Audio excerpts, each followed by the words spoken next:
오늘 저녁에는 우리가 연구할 내용이 꽤 크기 때문에 제가 그것을 우리가 서로 이해할 수 있는 한도 내에서 제가 굉장히 요약을 했고 또 단순하게 설명드리려고 애를 쓰겠습니다만은 우리가 오늘 이해해야 할 그 내용 자체가 상당히 포괄적인 것이기 때문에 상당히 광범위한 것이기 때문에 제가 선언을 약하고 실제 이제 말씀으로 들어가겠습니다. 제가 오늘은 예언으로 보는 우리의 현 주소라는 제목으로 말씀을 드리겠습니다. 여러분, 이 예언을 이해하면 현재 우리가 어디에 와 있는가, 또 이 세상 역사가 어느 정도까지 진행되며 이제 어느 시점까지 갈 것이며 언제쯤 예수께서 오실 것인가 라는 것을 이해하게 됩니다. 물론 제가 날짜를 정하는 것은 아닙니다. 예수께서 언제쯤 오시고 또 몇 년도에 세상이 어떻게 언제쯤 멸망하고 이것은 아무도 알 수가 없습니다. 여러분, 예수께서 오시는 그 날은 예수께서 이 땅에 계실 때 인자도 모르고 하늘의 아버님만 아신다고 설명하셨죠. 그러나 예수님께서 지금 하늘에 올라가 계시니까 물론 예수님께서는 하나님이시니까 아시겠지만은 적어도 이 땅에 계실 때는 나도 모른다라고 선포하셨죠. 그래서 예수님께서 하늘에 올라가셔서 천사를 통해서 그렇죠? 우리 요한에게 계시를 주시면서 어떤 힌트를 주셨냐면 이 세상은 이렇게 진행될 것이다. 너희가 이런 시점이 되면 세상이 다 끝난 줄 알라라고 주신 예언 가운데 가장 강력한 예언이 바로 요한계시록 17장 예언입니다. 자, 그것을 좀 설명해 드리려고 하는 것입니다.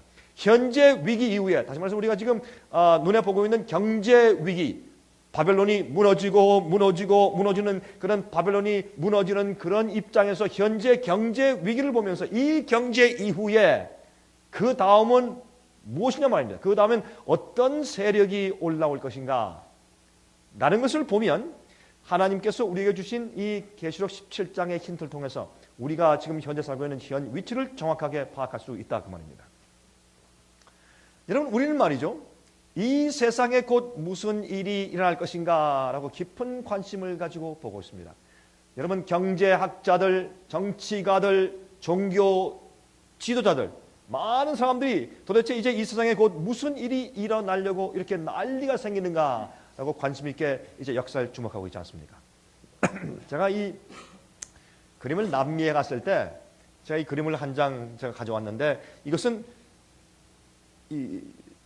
이 제목을 붙이기에 꽤 알맞는 그런 그림이죠. 그렇죠. 사람들이 말이죠, 야, 이제 다음에 무슨 일이 생길까 하고 굉장히 주시하고 있는 그런 시대에 우리가 살고 있습니다. 자, 그러면 우리가 이런 시점에 우리가 서 있는 좌표 위치를 어떻게 찾아야 할 것인가? 성경에서 우리가 서 있는 좌표를 찾아야 된다 그 말입니다.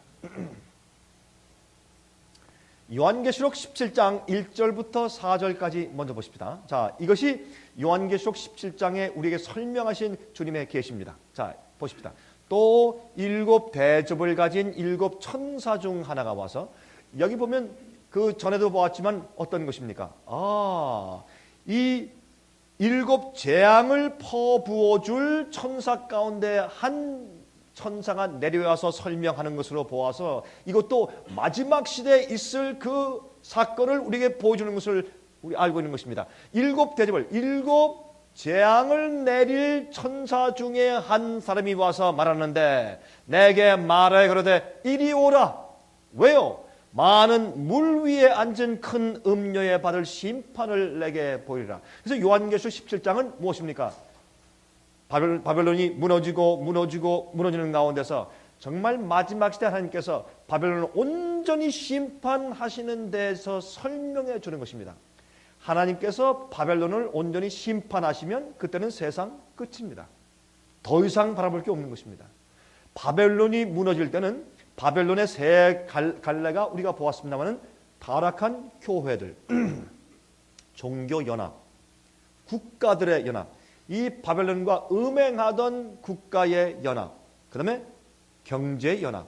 그래서 사실은 말이죠, 이 바벨론 세력하면 마지막 시대는 세상 전체예요. 세상 전체인데 그것을 요즘에 사람들이 말하기를 세계 단일 정부, 음모 세력, 비밀 조직 이렇게 일컫는단 말입니다. 그러므로 바벨론 하면 타락한 기독교나 종교만 되는 것이 아니라 마지막 시대는 나라들이 포함되고 경제 체제가 포함되기 때문에 어떤 의미에서 세상 전체가 바벨론화 되어 있다 그 말입니다. 여러분, 그런 입장에 하나님께서 바벨론을 심판하시면 세상 종말이죠. 더 이상 볼 것이 없죠. 끝이죠. 그런데 보십시오. 많은 물 위에 앉아 있어요. 많은 물은 백성들을 상징하고 방언을 상징하고, 그렇죠?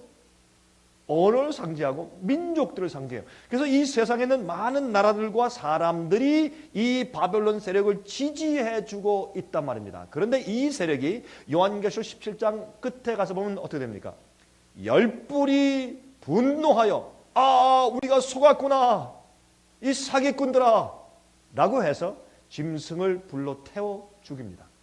그러므로 사실은 하나님께서 어떻게 하셨냐면 하나님께서요 이 죄의 역사를 지금까지 이렇게 허용하셔서 6천년 정도 되는 역사가 흘러왔습니다. 인간이 타락한 다음에 많은 사람들은 인간 역사가 2만 년 됐다, 10만 년 됐다, 몇 백만 년 됐다. 성경은 그렇게 말하지 않습니다. 성경은 아담 때부터 몇 세 때 누굴 낳고 몇 세 때 누굴 낳고 어떤 나라의 흥망성쇠의 연대를 보여주면서 이 세상 역사는 약 6천년 정도 되었다고 성경은 선포하고 있습니다. 그런데 어찌 됐든 간에 말이죠, 이 마지막 시대의 이 세상은 거의 다가 짐승의 그 취하게 하는 포도주를 마시고 바벨론의 포도주를 마시고 다 비틀거리는 세상이 될 때 이 세상은 하나로 합치는데 무엇으로? 오류로 하나로 합쳐 있는 것이기 때문에 하나님께서 심판하실 때, 바벨론 심판하실 때 어떤 의미에서 세상 전체 심판이 임한다고 성경은 말씀하고 있단 말입니다. 그래서 이 바벨론 세력은 전체 많은 사람들에게, 나라들에게 지지를 받고 있습니다. 여러분, 이 시대에 여러분이나 저나 이러한 시대에 우리가 대중들에게 인기가 있다, 뭔가 잘못된 겁니다. 여러분 생각해 보십시오. 성경이 선포하기를 마지막 시대 말이죠, 많은 자들이 포도주에 취해서 비틀거리며 오류를 믿으며 잘못된 길로 가고 있고 하나님의 진노의 포도주가 쏟아질 그 마지막 시대 말이죠, 대중들에게 인기가 있다? 그건 잘못된 거죠. 대중이 진리를 믿고 올바른 길로 가고 있다면 대중에게 인기가 있어야죠. 침례 요한은, 여러분, 유대의 멸망은 이 시대의 멸망을 상징합니다. 예루살렘의 멸망은 마지막 시대 세상의 멸망을 상징합니다. 그렇죠? 도망칠래야 도망칠 수 없이 하나님께서 기회를 주셨음에도 불구하고 첫 번째 로마 군대의 포위를 당한 다음에 그 다음에 어떻게 해요? 이런 형편에서 나가라 라고 말씀했는데도 안전하다, 평안하다, 그럴 필요 없다 라고 머물러 있다가 두 번째 포위가 왔을 때 한 명도 빠져나가지 못하고 다 죽었는데, 그때 요세푸스는 그 설명하기를 말이죠, 그 당시 형편 가운데 가장 끔찍했던 것에 대해서 설명하면서 세 가지 설명했는데, 그 당시에 예루살렘의 지역엔 말이죠, 조폭들, 우리 한국말로 조폭이죠, 조직 폭력배에 의해서 지역이 나누어져서 얼마나 잔인했는지 모른다.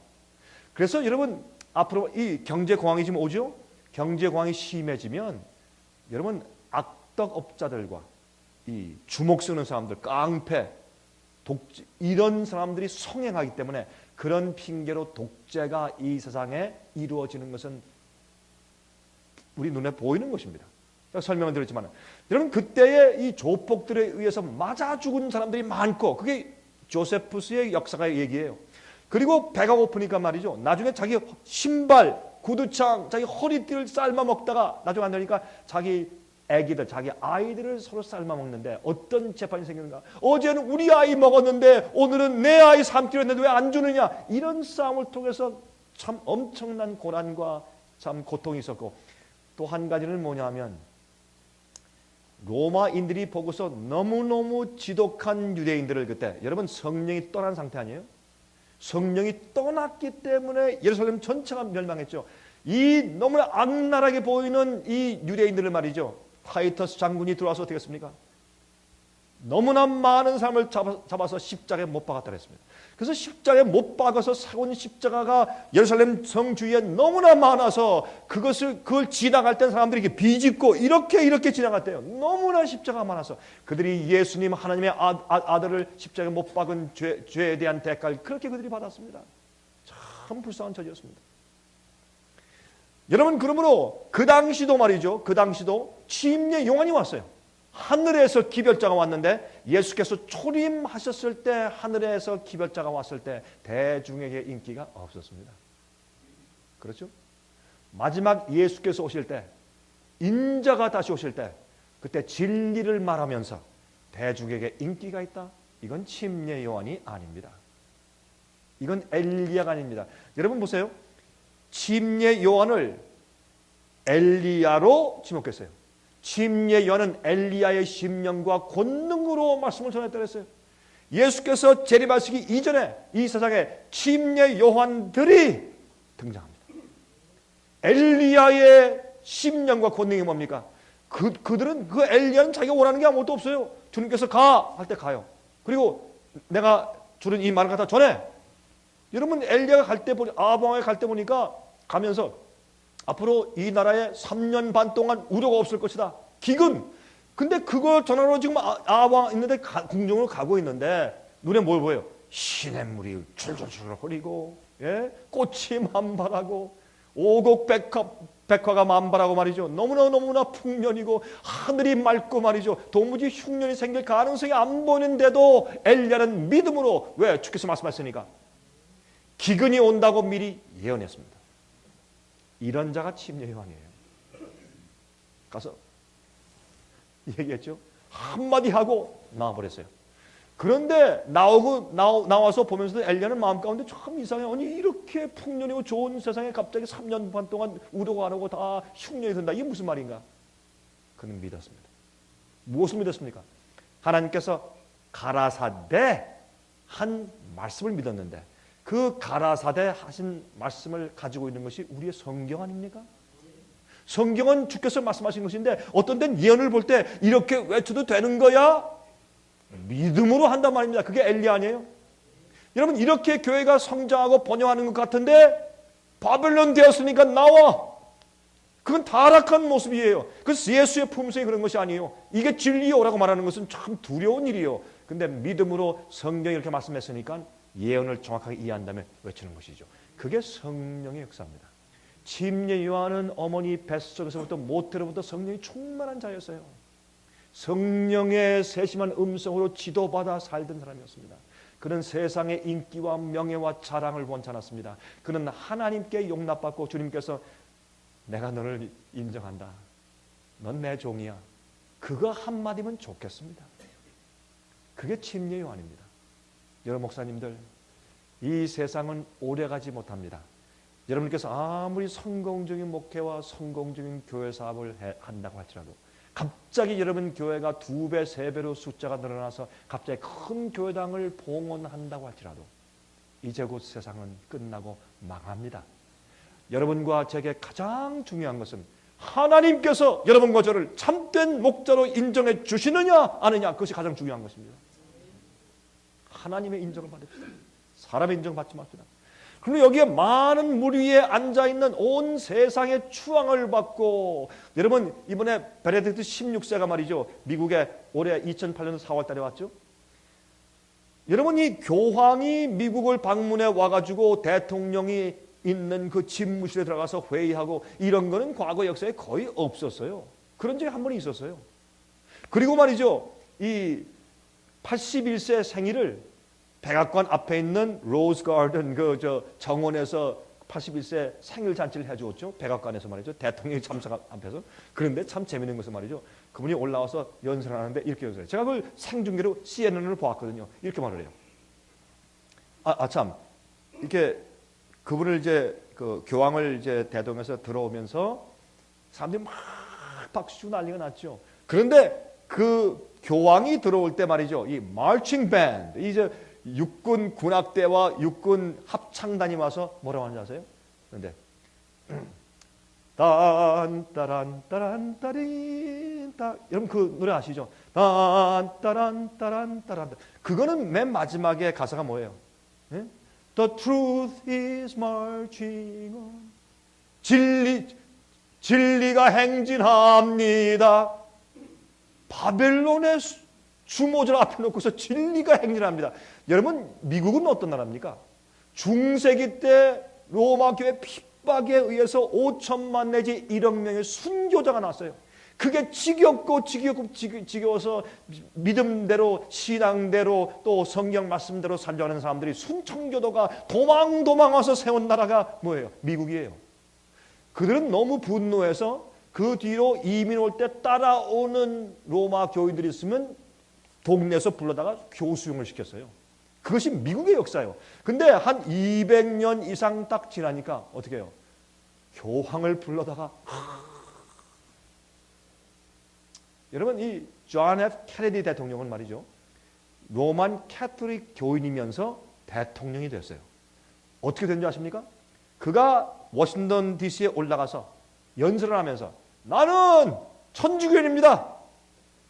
그렇지만 나는 교황의 말을 순종치 않을 것입니다. 그렇게 해서 대통령에 당선됐어요. 그런데 이번 조지 부시 대통령은 침례교인이면서 나는 교황의 말을 순종할 것입니다. 그래서 대통령 됐어요. 그렇게 바뀌었단 말이에요. 참 이상하죠. 여러분 저는요 어느 교회를 치거나 비난하는 이야기가 아닙니다. 저는 잘못된 시스템, 잘못 오류를 가르쳐서 사람들을 취하게 만드는 그런 체제를 저는 이야기하는 것이지, 여러분 로만 캐톨릭 가운데서 경건하고 정말 그것을 진짜인 줄 알고 모르니까 진짜인 줄 알고 그렇게 믿는 사람들이 많이 있어요. 주님께서 그들을 어떻게 앞으로 깨닫게 하시고 불러내실 것입니다. 그런 일이 앞으로 크게 있을 것이에요. 그러나 저는 그 잘못된 시스템을 말하는 것이지 개인들을 비판하는 것은 아닌 것을 이해하시기 바랍니다. 그러므로 오늘날 이 시대에 우리가 침례의 요한이 되어야 할 것입니다. 랍비와 율법사와 제사장들과 교회 지도층 앞에서 담대하게 외치는 진리를 가진 침례 요한이 되어야 할 것입니다. 땅의 임금들도 그로 더불어 음행하였고 땅에 거하는 자들도 그 음행의 포도주에 취하였다고. 정치가들, 백성들 전부 취해 있어요. 그런데 보세요. 이 예언에서 우리가 지금 어느 지점에 와 있는가를 알기 위해서 이 예언이 어디서부터 출발하는가를 알아야 돼요. 어떤 데 말이죠? 이제 계시록을 보면 뿔이 있는데 뿔에 면류관이 있는 것이 아니라 머리에 면류관이 있어요. 그거는 무슨 뜻이냐면 어떤 나라에 예를 들어서 바벨론, 메데페르시아, 헬라, 로마 이렇게 쭉 나가는 그런 국가들의 순서에 의해서 요 시대다 알게 하기 위해서 어떤 때는 머리에 관이 있는데 여기 보면 나타나는 이 입장에서 말이죠. 조금 달라요 모습이. 그런데 이제 잘 보십시오. 그래서 이 어떤 어느 뿔에 왕관이 있느냐 머리에 왕관이 있느냐 그렇게 힌트를 주신 것은 무슨 뜻이냐면 지금 역사가 진행되는데 어느 시대냐 말이에요. 로마 시대냐 중세기 시대냐 어느 때냐 라는 시기를 정확하게 주기 위해서 예언 가운데 어느 부분이 짐승의 어느 부분이 면류관 왕관을 쓰고 있느냐. 왕관은 다스리는 뜻이니까 요 시대에 다스리는 이때다. 이렇게 해서 힌트를 계속 예언은 주어 오고 있단 말입니다. 그런데 지금 우리가 알고자 하는 것은 지금 현재 우리가 어느 시대냐 말입니다. 지금 경제적인 몰락을 보면서 앞으로 이제 전제 군주 정치 같은 것, 그다음에 독재 정치 같은 시대가 오면서 이젠 우리는 말이죠. 사회를 어떻게 균등케 하기 위해서 암시장을 없애기 위해서 독재적인 체제가 생기고 사고 팔고 하는 일도 어떻게 해요? 국가에서 지배하는 그런 때가 곧 온다고 성경은 예언했는데 그런 일이 오기 전에 여러분과 지금은 우리가 어디에 서 있냐 말이에요. 우리 위치가 지금 어디냐 말입니다. 얼마 남았냐 말입니다. 이것을 우리가 알아야 우리의 양들을 올바른 길로 인도하고 의로운 경험을 갖게 하는 외침을 해야 된다 그 말입니다. 아무리 역사를 잘 알아도 제가 오늘 말씀드린 것처럼 영적인 의를 얻는 경험을 우리 백성들에게 가르쳐주지 않으면 아무리 잘 믿고 주여 주여 해도 주여 주여 하는 자마다 다 천국에 들어갈 것이 아니요 하늘에서 내 아버지의 무엇대로요? 뜻대로 하는 자라야 천국에 들어간다고 말씀했습니다. 그래서 그 일을 여러분과 저에게 맡겨주신 것입니다. 그래서 먼저 우리가 영혼들을 구원하기 위해서 어떻게 준비시키고 가르쳐야 하느냐 알아야 되고, 두 번째 우리가 어느 시기 어느 위치 정도 와 있느냐, 요 다음엔 어떤 세력이 어떻게 일어날 것인가 하는 것을 우리가 깨달아야 할 텐데, 그것이 성경 예언이라는 말입니다. 자, 보십시다. 이제 곧 성령으로 나를 데리고 어디로 갔는가? 요한이 말하기를 광야로 가니라. 근데 재미있는 것은 말이죠, 땅이 여자를 도와. 제가 강의하는 이런 것들은 이미 여러분들께서 우리 월간지를 통해서, 소책자를 통해서, 제 강의를 통해서, 인터넷을 통해서 여러분께서 이미 들은 분들이 계시고, 또 어느 정도 이제 이해를 하셨기 때문에 여기 오셨다고 제가 믿고, 그런 기본적인 상식이 없이는 제가 이렇게 빨리빨리 지나가는 예언 해석을 어떤 분들은 자세하게 이해 못하실 분들도 계실 것이라고 생각을 합니다. 그러므로 제가 부탁드리는 것은 여러분께서 이렇게 이제 강의를 들으신 다음에 돌아가셔서 혹시 이해되지 못하는 부분이 있으면 저에게 책을 신청하시고, 또 테이블 신청하시고, CD, DVD를 신청하시고, 책자와 월간지를 신청하셔서 계속 읽으시면서 여러분께서 충분히 이해하게 되시길 제가 바라는 것입니다. 여러분, 사실 이런 세미나에서는 제가 여러분들께 어떤 의미에서 동기 유발만 시켜드릴 수 있고, 또한 성경 예언이나 복음에 있어서 윤곽을 잡히도록 여러분께 도와드리는 역할을 하는 것이고, 여러분께서 돌아가셔서 개인적으로 충분히 연구해서 여러분들이 각 교회에서 또한 지역에서 여러분들이 세미나 하실 때 남들을 가르칠 수 있도록 여러분께서 준비하시길 제가 바라는 것입니다. 자, 보십시다. 곧 성령으로 나를 데리고 광야로 갔다. 그러면 이 광야가 뭡니까? 여인을 용이 핍박해 죽이려고 하자 여인은 교회니까 땅이 여인을 도와. 그러면 요한계시록 13장에 지금까지 짐승들은 바다에서 올라왔는데 바벨론 상징하는 사자가 물에서 올라왔고, 메데 페르시아 곰이 물에서 올라왔고, 헬라의 표범 같은 짐승이 올라왔고, 무서운 로마 상징하는 무서운 용 같은 짐승이 물에서 올라왔다고 성경은 예언했는데, 갑자기 한 나라가 오는데 새끼 양처럼 두 뿔 가진 짐승이 땅에서 올라와요. 사람들이 많이 살지 않는 지역에서 올라오는 미국을 말합니다. 전쟁 없이 세워졌어요. 어떤 의미에서. 그래서 미국은 땅에서부터 올라오는 새끼 양 같은 짐승인데, 새끼 양은 다른 것들은 야수인데 하나님을 알지 못하는 그런 입장으로 올라왔지만, 하나님을 아는 기독교인들이 모여서 세운 나라라고 해서 양 같은 짐승이 올라온다고 성경은 말했지 않습니까? 그러므로 이런 단어 하나하나를 주님께서 이렇게 주셔서 우리가 그것을 이해할 수 있는 열쇠를 주셨어요. 닫힌 문을 열 수 있는 열쇠를 하나하나 주셨단 말입니다. 근데 그 열쇠는 우리가 요한계시록을 이해할 때 어려울 게 아무것도 없어요. 열쇠를 하나하나 박아줬기 때문에 요 열쇠 가지고 첫째 문 열고, 요 열쇠 가지고 두 번째 문 열고 계속 따라가면 되게 되어 있습니다. 그럼 여기에 하나님께서 무슨 코드를 주셨는가? 성경은 암호를 푸는 것 같아요. 그렇죠? 그 코드를 주셨어요. 그래서 이 암호를 알아야 할 텐데, 여기 암호가 뭐냐? 성령이 나를 데리고 갑자기 광야로 갔어요. 광야는 무엇이냐면 요한계시록 12장 보면은 이 여인이 핍박에 도망갔는데 얼마 동안 1260일 동안 성경 예언은 하루는 성경 예언을 기간적인 예언을 풀 때 하루는 얼마나? 1년이라. 그래서 1260일은 1260년 동안 교황권이 공식적으로 인정받았던 해가 538년이요.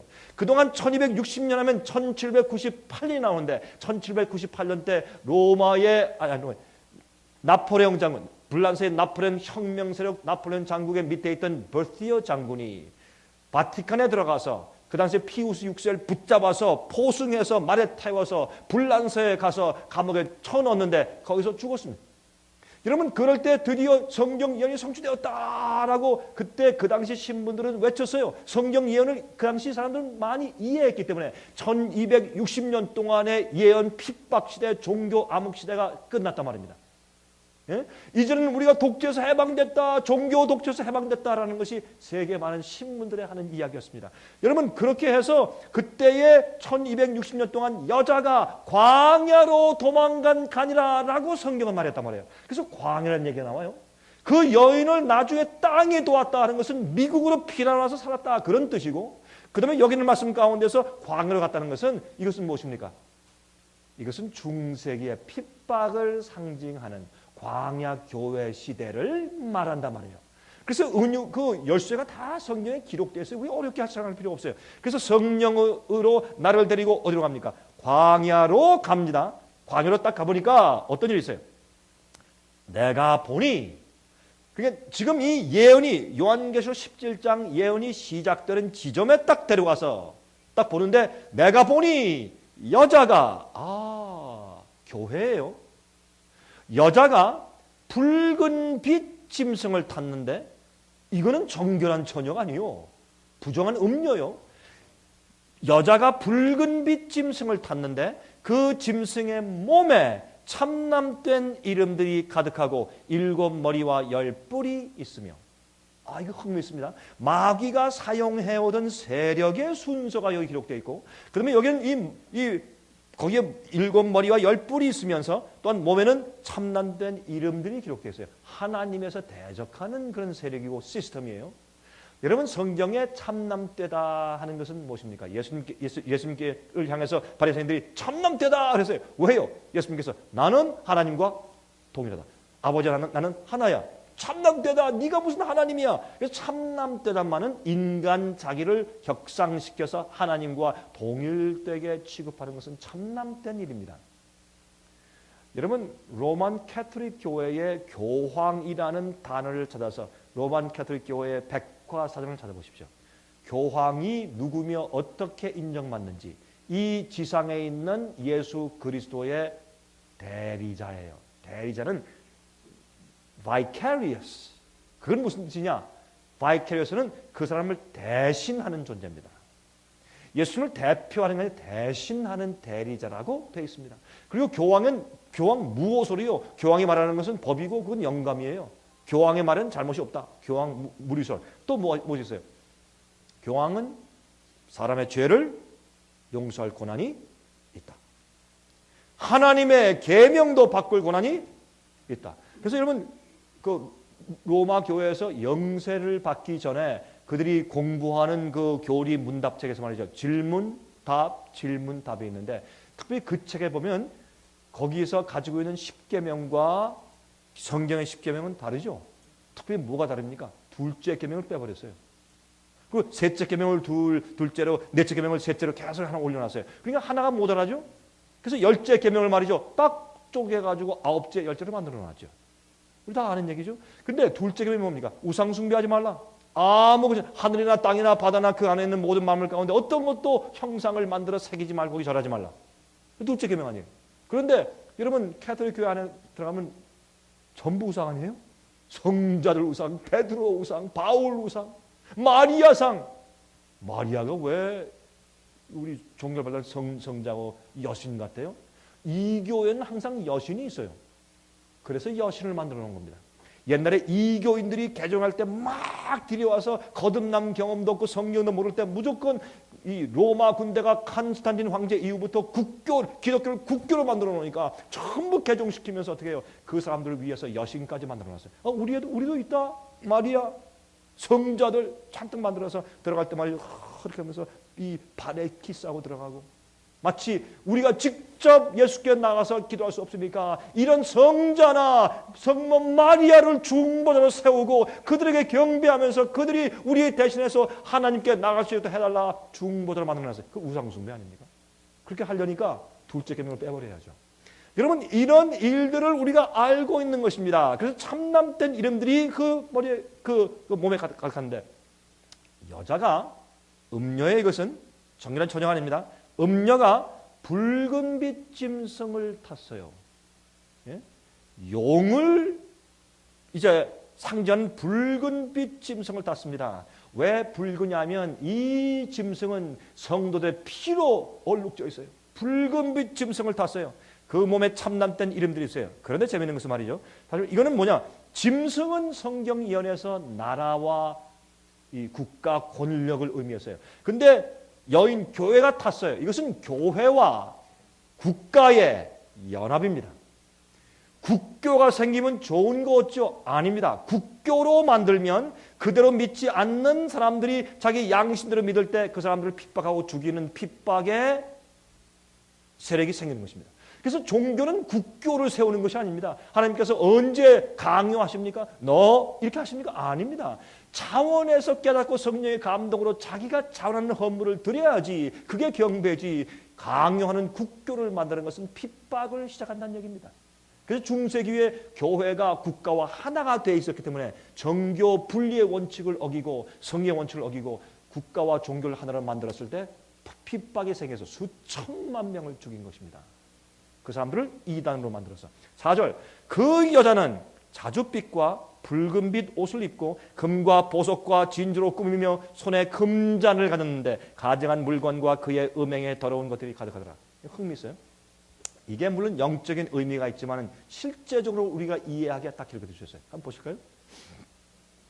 요한 바오로 2세가 돌아갔을 때 그 장례식 때 이 계시록 17장의 예언이 우리 눈앞에서 성취된 것을 알고 온 세상 사람들이 들을 귀가 있고 볼 눈이 있으면 성경 예언을 안다면 저게 바벨론이구나.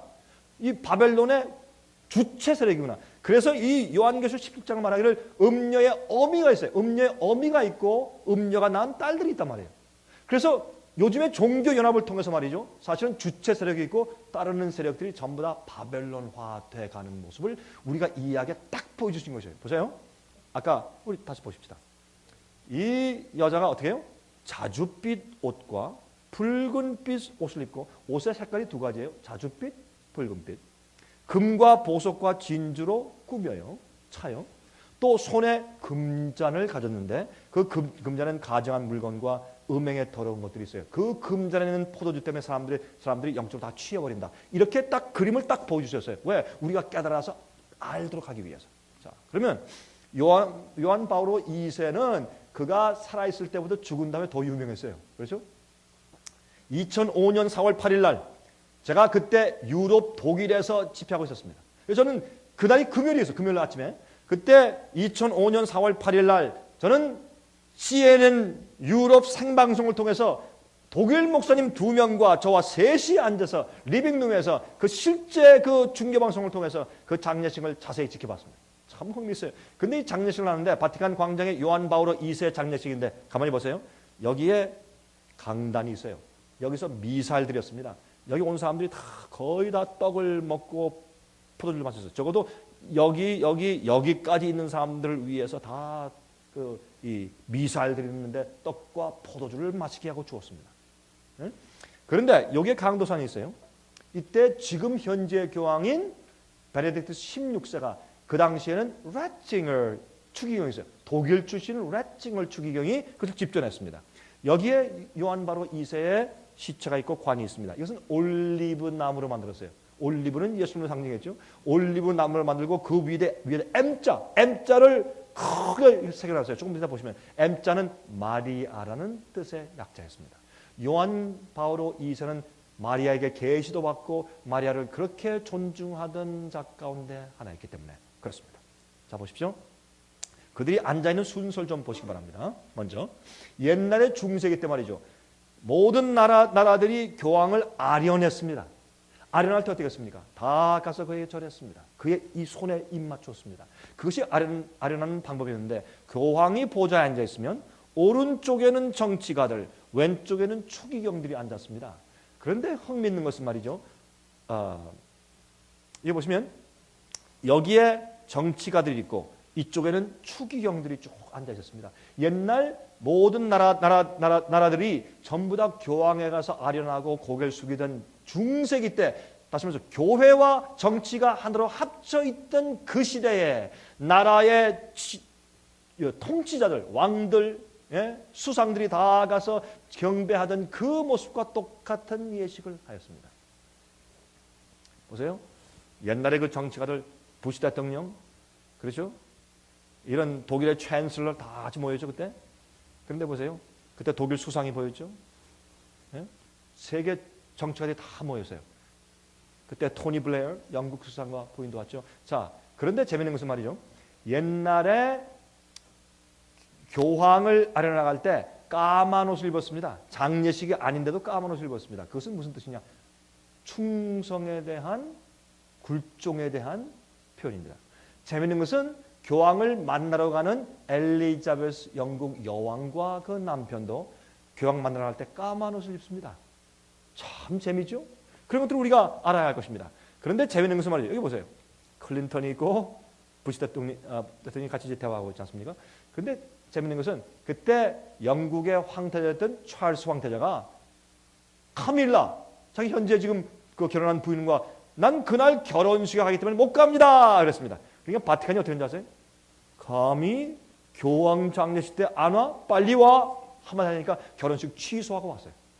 그만큼 강력한 힘이 있는 것을 드디어 세계 정부를 호령하고 있는 뒤에 있는 교황권 세력을 하나님께서 이렇게 보여주셨단 말입니다. 그 장례식 날. 근데 보세요. 지금 아버지 부시, 아들 부시 대통령, 클린턴 그 앞에 뭐 무릎 꿇고 있어요. 그래서 사실 요한 바오로 2세는 죽은 다음에 더 유명해졌습니다. 여기 이제 렛징얼 추기경, 지금 현재 베네딕트 16세 교황된 분이 여기에 지금 미사를 집전하고 있습니다. 보세요. 십자가 있고 M자죠. 이게 뭡니까? 마리아. 이건 다 우상 숭배입니다. 그렇죠? 자, 여기에 추기경들이 있습니다. 이 앞에 누가 왔습니까? 동방정교. 서방교회, 동방교회가 완전히 분리되었어요. 분리된 이 사람들이 여기에선 동방교회도 와서 로마교회를 전혀 인정하지 않았던 동방교회에 있는 사제들이 와서 축복 기도를 하고 있습니다. 자, 보십시다. 이런 것도 좀 지나가고. 계시록 17장 2절 4절. 땅의 임금들도 더불어 음행하였고 땅에 거하는 자들도 그 음행의 포도주에 취하였다 하고 그 여자는 자줏빛과 붉은 빛 옷을 입고 금과 보석과 진주로 꾸미고 손에 금잔을 가졌는데, 자, 좀 보시겠습니다. 이제 우리 확인해 보십시다. 누굽니까? 새로운 교황 베네딕트 16세의 그림입니다. 그런데 보세요. 그 옆에 추기경 2명이 있습니다. 추기경이 입은 옷은 무슨 색깔입니까? 자주 색깔입니다. 보이십니까? 이거 흘려서 안 보이시죠? 자주 색깔입니다. 그러면 교황이 입고 있는 이 만토의 색깔은 무슨 색깔입니까? 붉은 옷입니다. 스칼렛. 자주 옷을 입고 붉은 옷을 입고 또 이 가운데 보시죠. 금과 은과 진주로 꾸미고, 그렇죠? 여기에 정치가들, 추기경들, 어떤 사람들은 빨간 옷, 어떤 사람들은 자주색. 눈에 보이시죠? 네. 손에 금잔을 가지고 있고, 보이십니까?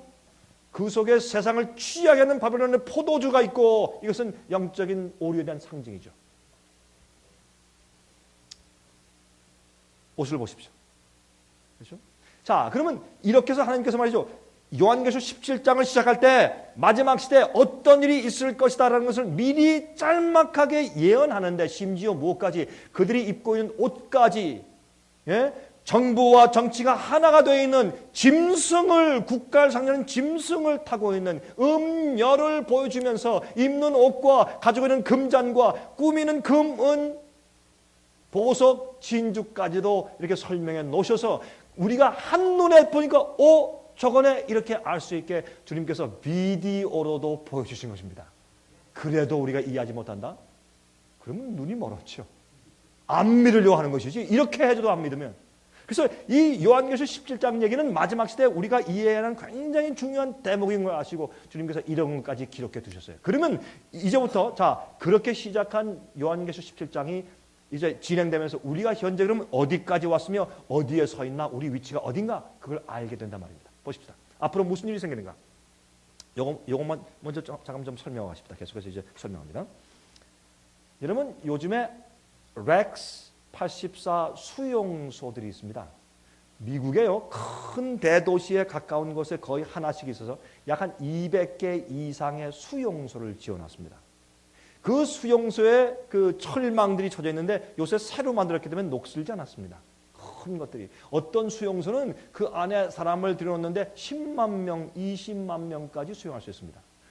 알래스카 주의 저쪽에 올라가서 페어뱅크라는 도시 옆에는 말이죠, 큰 수용소를 지어놨는데 약 한 100만 명 정도를 수용할 수 있는 그런 시설입니다. 왜 이런 게 생기는가? 그것이 한두 개가 아니고 미국 전역에 걸쳐서 약 200개 이상의 렉스 84 수용소를 만들어 놨습니다. 왜 그런가? 왜 그런가? 그 이유가 있습니다. FEMA는 뭐냐? Federal Emergency Management Agency. 다시 말해서 이 연합 정부, 미국의 전 국가적인 비상사태가 생길 때 그것을 위해서 대비해 놓기 위해서 특별 경찰대를 조직해 놓았습니다. 그게 FEMA입니다.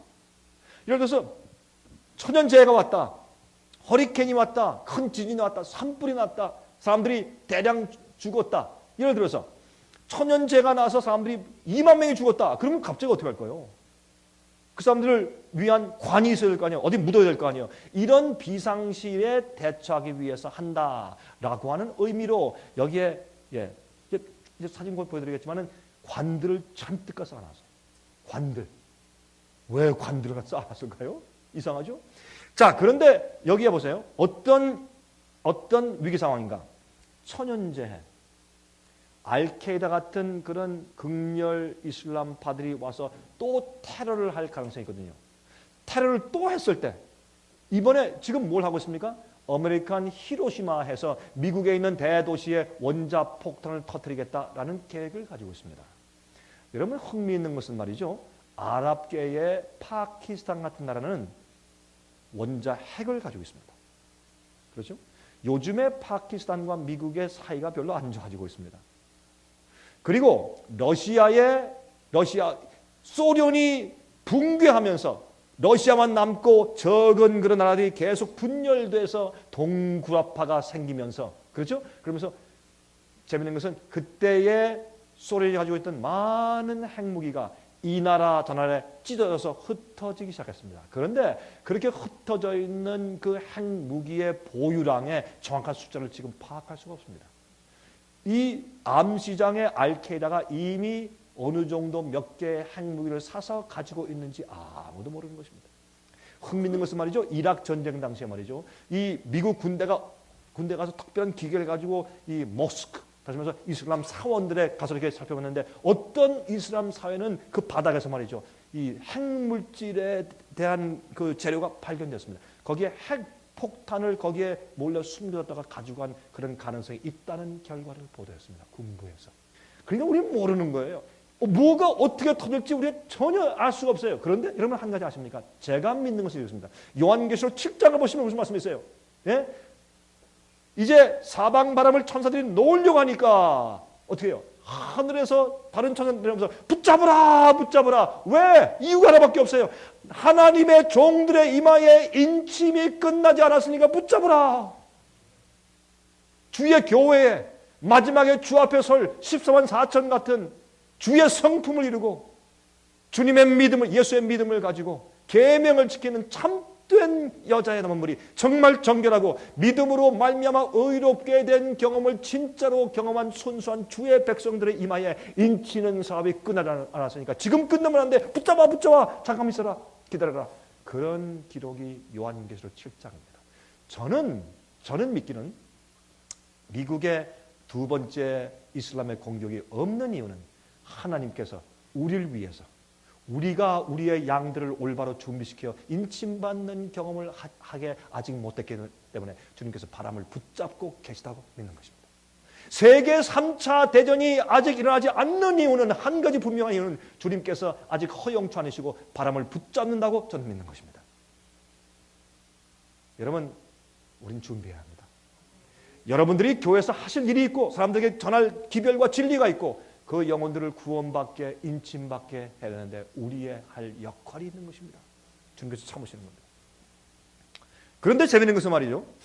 이 수용소가 또 존재하는 것은 그 두 가지 이유를 말씀드리고 세 번째는 폭동을 대비하기 위해서. 앞으로 이제 지금 미국의 지금 경제가 무너지죠. 그런데 앞으로 2009년도 초 중반쯤 되면 잘못하면 미국의 정부나 중앙은행이 부도를 냅니다. 한국에 부도를 냈을 때 IMF 사태가 생겼죠. 미국이 그런 일을 당합니다. 앞으로. 그러면 엄청난 문제가 있어요. 이것을 너무 자세하게 설명을 드리면 여러분들이 오히려 이 중요한 그 포커스에 떠나니까 제가 간단하게 설명을 드립니다. 그랬을 때 미국 사람들은요. 총기를 소유하고 자기 부락과 자기 도시와 자기의 마을을 자기들이 총으로 방어할 수 있는 자유가 있다는 것이 헌법으로 보장되어 있습니다. 여러분 미국에 있는 조폭들은 전부 다 기관총 가지고 있어요. 어떤 지역은 말이죠. 할렘가나 시카고 어떤 지역에 말이죠. 경찰이 들어가지 못해요. 매일매일 시체가 막 쓰레기통에 막 처박혀서 나오는데도 그 아파트는 못 들어가요. 무서워서. 경찰 들어오면 경찰들한테 기관총을 쏘아야 되는데 어떻게 들어가요? 자기 목숨 내놓고 들어가는 경찰들이 없어요. 그런 것들이 몇 군데 있어요, 미국에. 그러니까 이 총기를 소유하는 것은 또 사냥을 좋아하는 사람들이 총기를 다 소유하고 있어요. 여러분 이럴 때 경제가 폭삭한다. 사람들이 우리 돈 잃어버렸다. 이제 앞으로 어떻게 사느냐. 이거 정부 잘못이야 할 때 뭐가 생기는지 아십니까? 저는 미국 사람들의 생리를 너무 잘 압니다. 저는 미국에서 32년 살았습니다. 여러분 동양 사람과 달라요. 우리 한국에도 데모 잘하죠. 미국 사람들은 그거 아니에요. 데모 정도가 아니에요. 미국 사람들은 참 어떤 의미에서 질서 잘 지키고 말이죠. 참고 인내심이 있어요. 여러분 뭐 기다릴 때 한국 사람들은 빨리 가자 난리가 나죠. 여러분 비행기가 조금 늦게 떠나보세요. 막 불평하죠. 그러면 지금 비행기가 잘못하면 떨어질 것이니까 좀 안전 점검하고 갑니다. 그래 빨리 가자는 거예요. 이게 한국 사람들이요. 미국 사람들은요 어떻게 1시간 2시간 연착돼도 참아요. 한마디 하고 조용히 참아요. 그런데 미국 사람들이 뿔나죠. 굉장합니다. 미국 사람들은 총 들고 나와서 그냥 여러분 생각하시는 게 아니에요. 그러므로 여기에서 각 큰 도시에서 항거가 일어나면 어떻게 할까요 그때? 그래서 미국 정부에서 9.11 사태 이후에 피마가 생겼고 또 하나는 비상시에 국회의 승인 없이 대통령이 법령을 제정하여 선포할 수 있다라는 법을 만들었어요. 9.11 사태 이후에.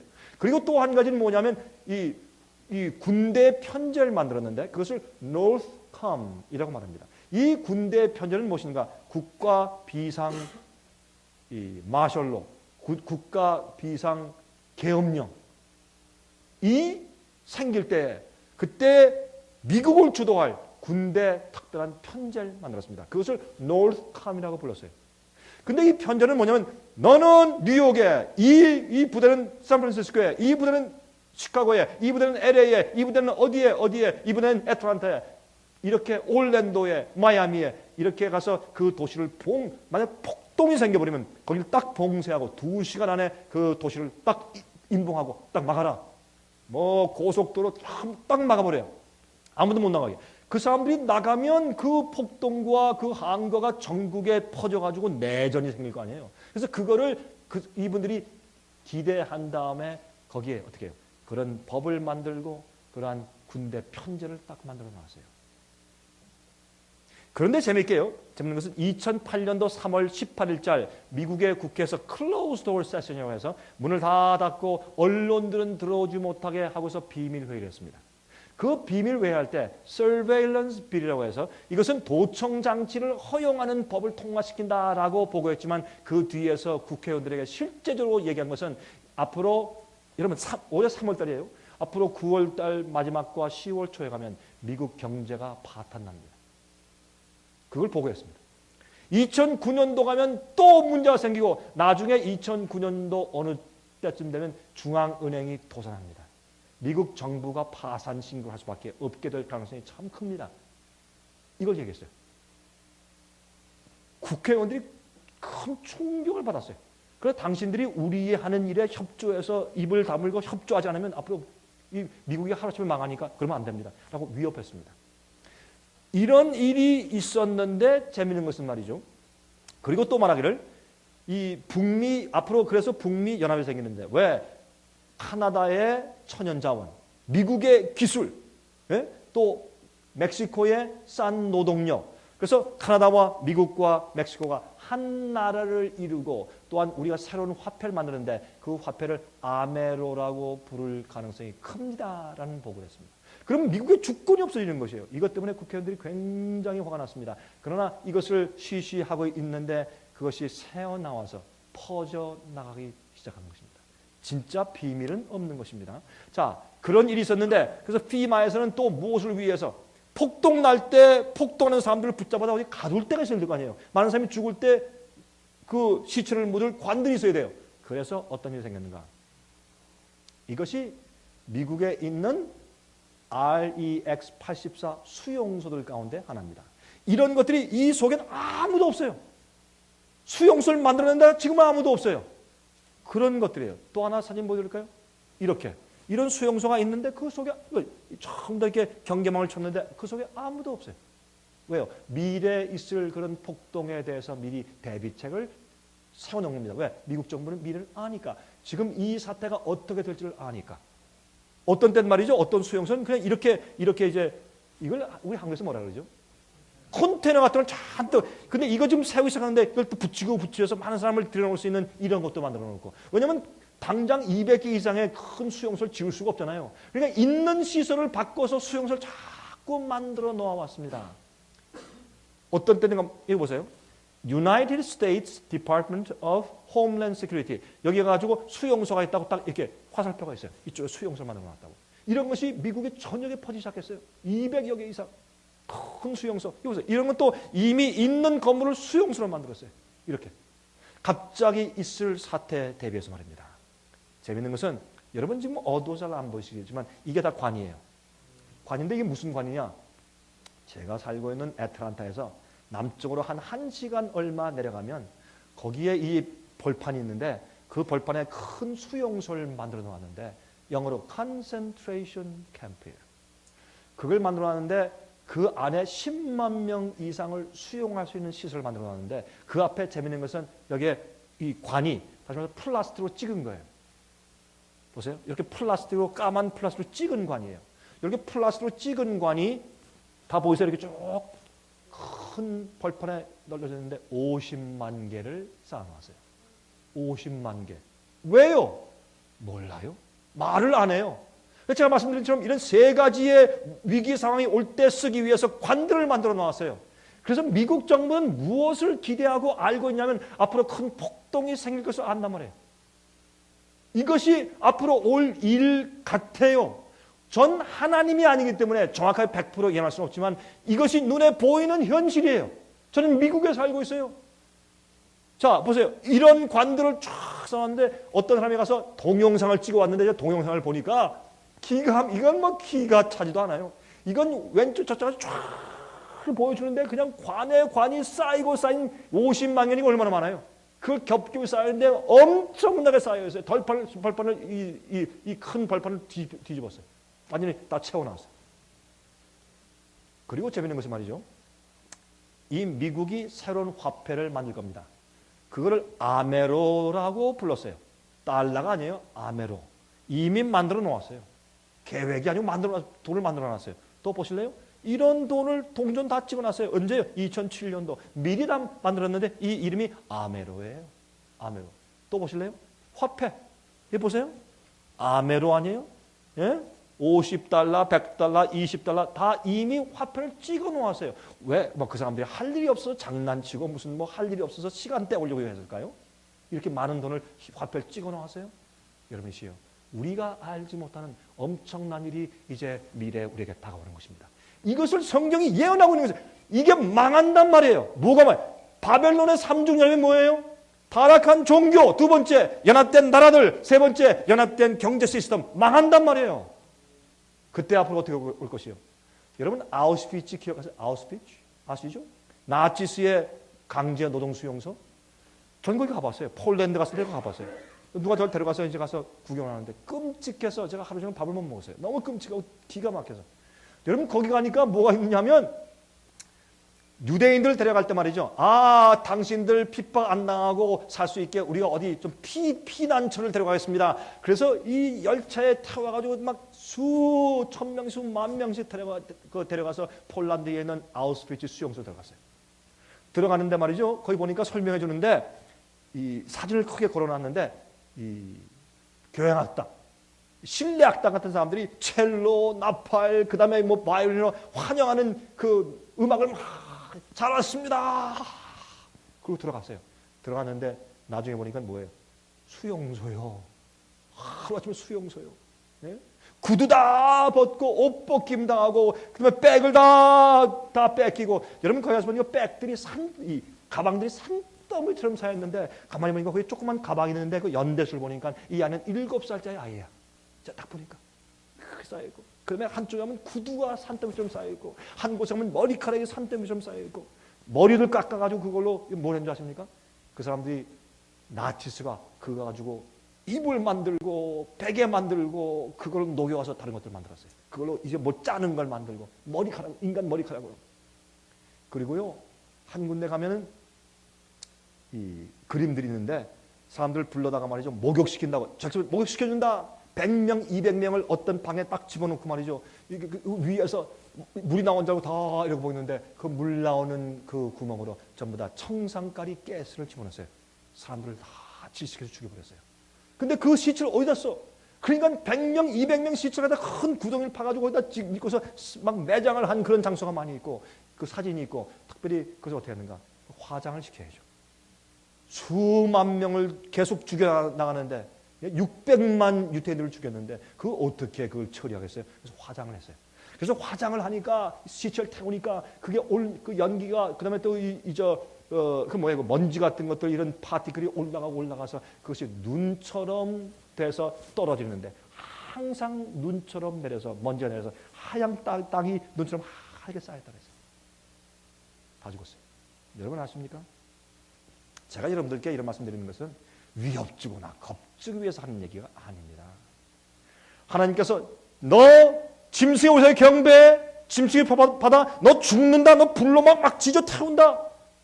이거 왜 하나님께서 우리를 위협하신 얘기예요? 아니에요. 우리를 사랑하시기 때문에. 여러분 아들이 말이죠. 어린 아이들이 아무것도 모르고 낭떠러지로 막 가요. 그럼 뭐라고 하시겠어요? 얘야, 철수야, 가지 말아라. 옳지, 돌아와. 응? 가지 마, 일로 와. 온유한 사랑입니까? 아니죠. 그건 계모가 하는 거죠. 계모가. 자기 아들이면 어떻게 해요? 얘야! 가지마! 너 빨리 안 와! 너 죽어! 어떻게? 너 다리를 분질러 버릴 거야? 안 와? 돌을 던져서 어떻게 다리를 쳐가지고 다리를 부러뜨려서도 스탑시켜야 돼요. 너 죽는다! 빨리 와! 말 안 들어?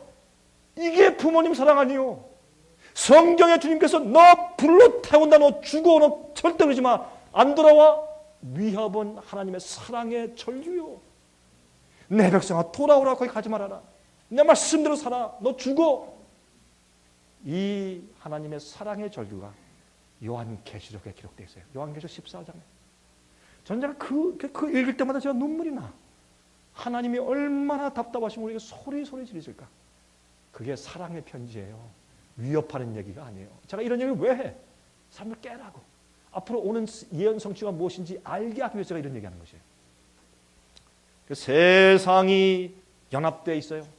바벨론이 연합되어 있어요. 아무리 정치가들이 모여서 아무리 해결책을 의논해도 해결할 길이 없어요. 여러분 앞으로 아니면 지금 오고 있는 이 경제 위기는 여러분 앞으로 회복되지 않습니다. 이 경제 위기가 계속가면서 이것은 결국은 독재 체제인 사고 팔고 하게 하지 못하는 그러한 짐승의 표의 환란으로 우리를 직결되게 만들 것입니다. 자, 주식 떨어지는 것, 사람들의 큰 이 패닉 상태 같은 것들 말이죠. 그런데 이제 보십시다. 이제부터 들어갑니다. 그러면 제일 처음에 보니까 이 바벨론이 누구냐? 정교의 연합인 것과 바벨론이 무슨 옷을 입고 어떻게 금장을 가지고 어떻게 하는 것을 눈에 보이는 사진까지 보여주시면서 우리에게 말씀하기를 이것이 언제부터 시작되는 것을 설명합니다. 그 이마에 요한계시록 17장 5절부터 8절에 그 이마에 이름이 기록되었으니 비밀이라 큰 바벨론이라 땅의 음녀들과 가정한 것들의 어미라 하였더라. 그러므로 여기 보니까 주체 세력 음녀의 어미가 있고 음녀의 딸들이 있어요.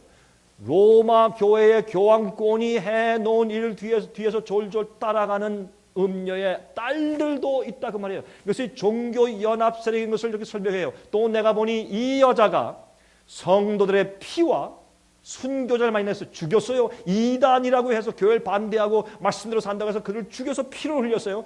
그래서 이 여자가 음녀가 성도들의 말씀대로 사는 주님의 백성들인 성도들의 피와 예수의 증인들의 피에 취한지라.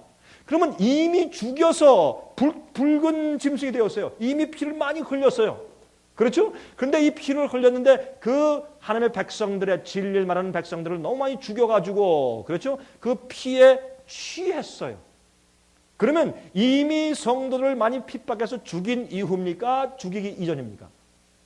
이미 죽인 이후란 말입니다. 피를 흘리고 죽이고 피에 취했단 말이에요. 내가 그 여자를 보고 기이 여기고 크게 기이 여기니 천사가 이르되 왜 기이 여기느냐? 내가 여자와 그의 탐바 7머리와 10뿔 가진 짐승의 비밀을 내게 이르리라. 그러니까 지금 천사가 지금 요한에게 계시를 주면서 설명까지 해주고 있어요. 그러면 이 설명을 따라가면 우리가 지금 어느 시대까지 와 있는가 딱 드러나요. 보십시다.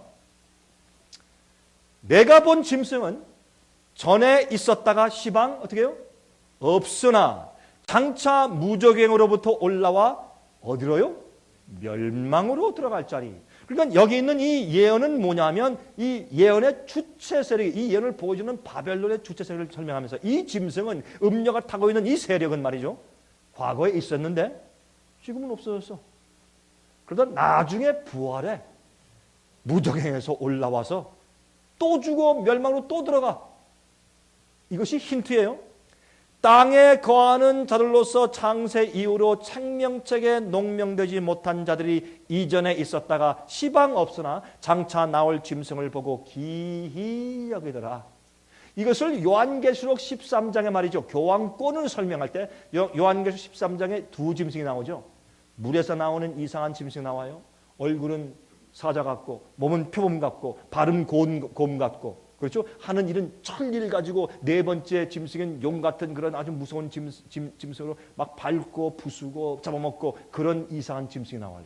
이것은 바벨론의 부와 메데 페르시아의 강력함과 표범의 신속함과 로마의 잔인성을 한 몸에 담고 있는 한 영적인 세력이 나오는데 그 몸에 참남된 이름들이 기록되어 있으니까 그것은 종교 세력이요.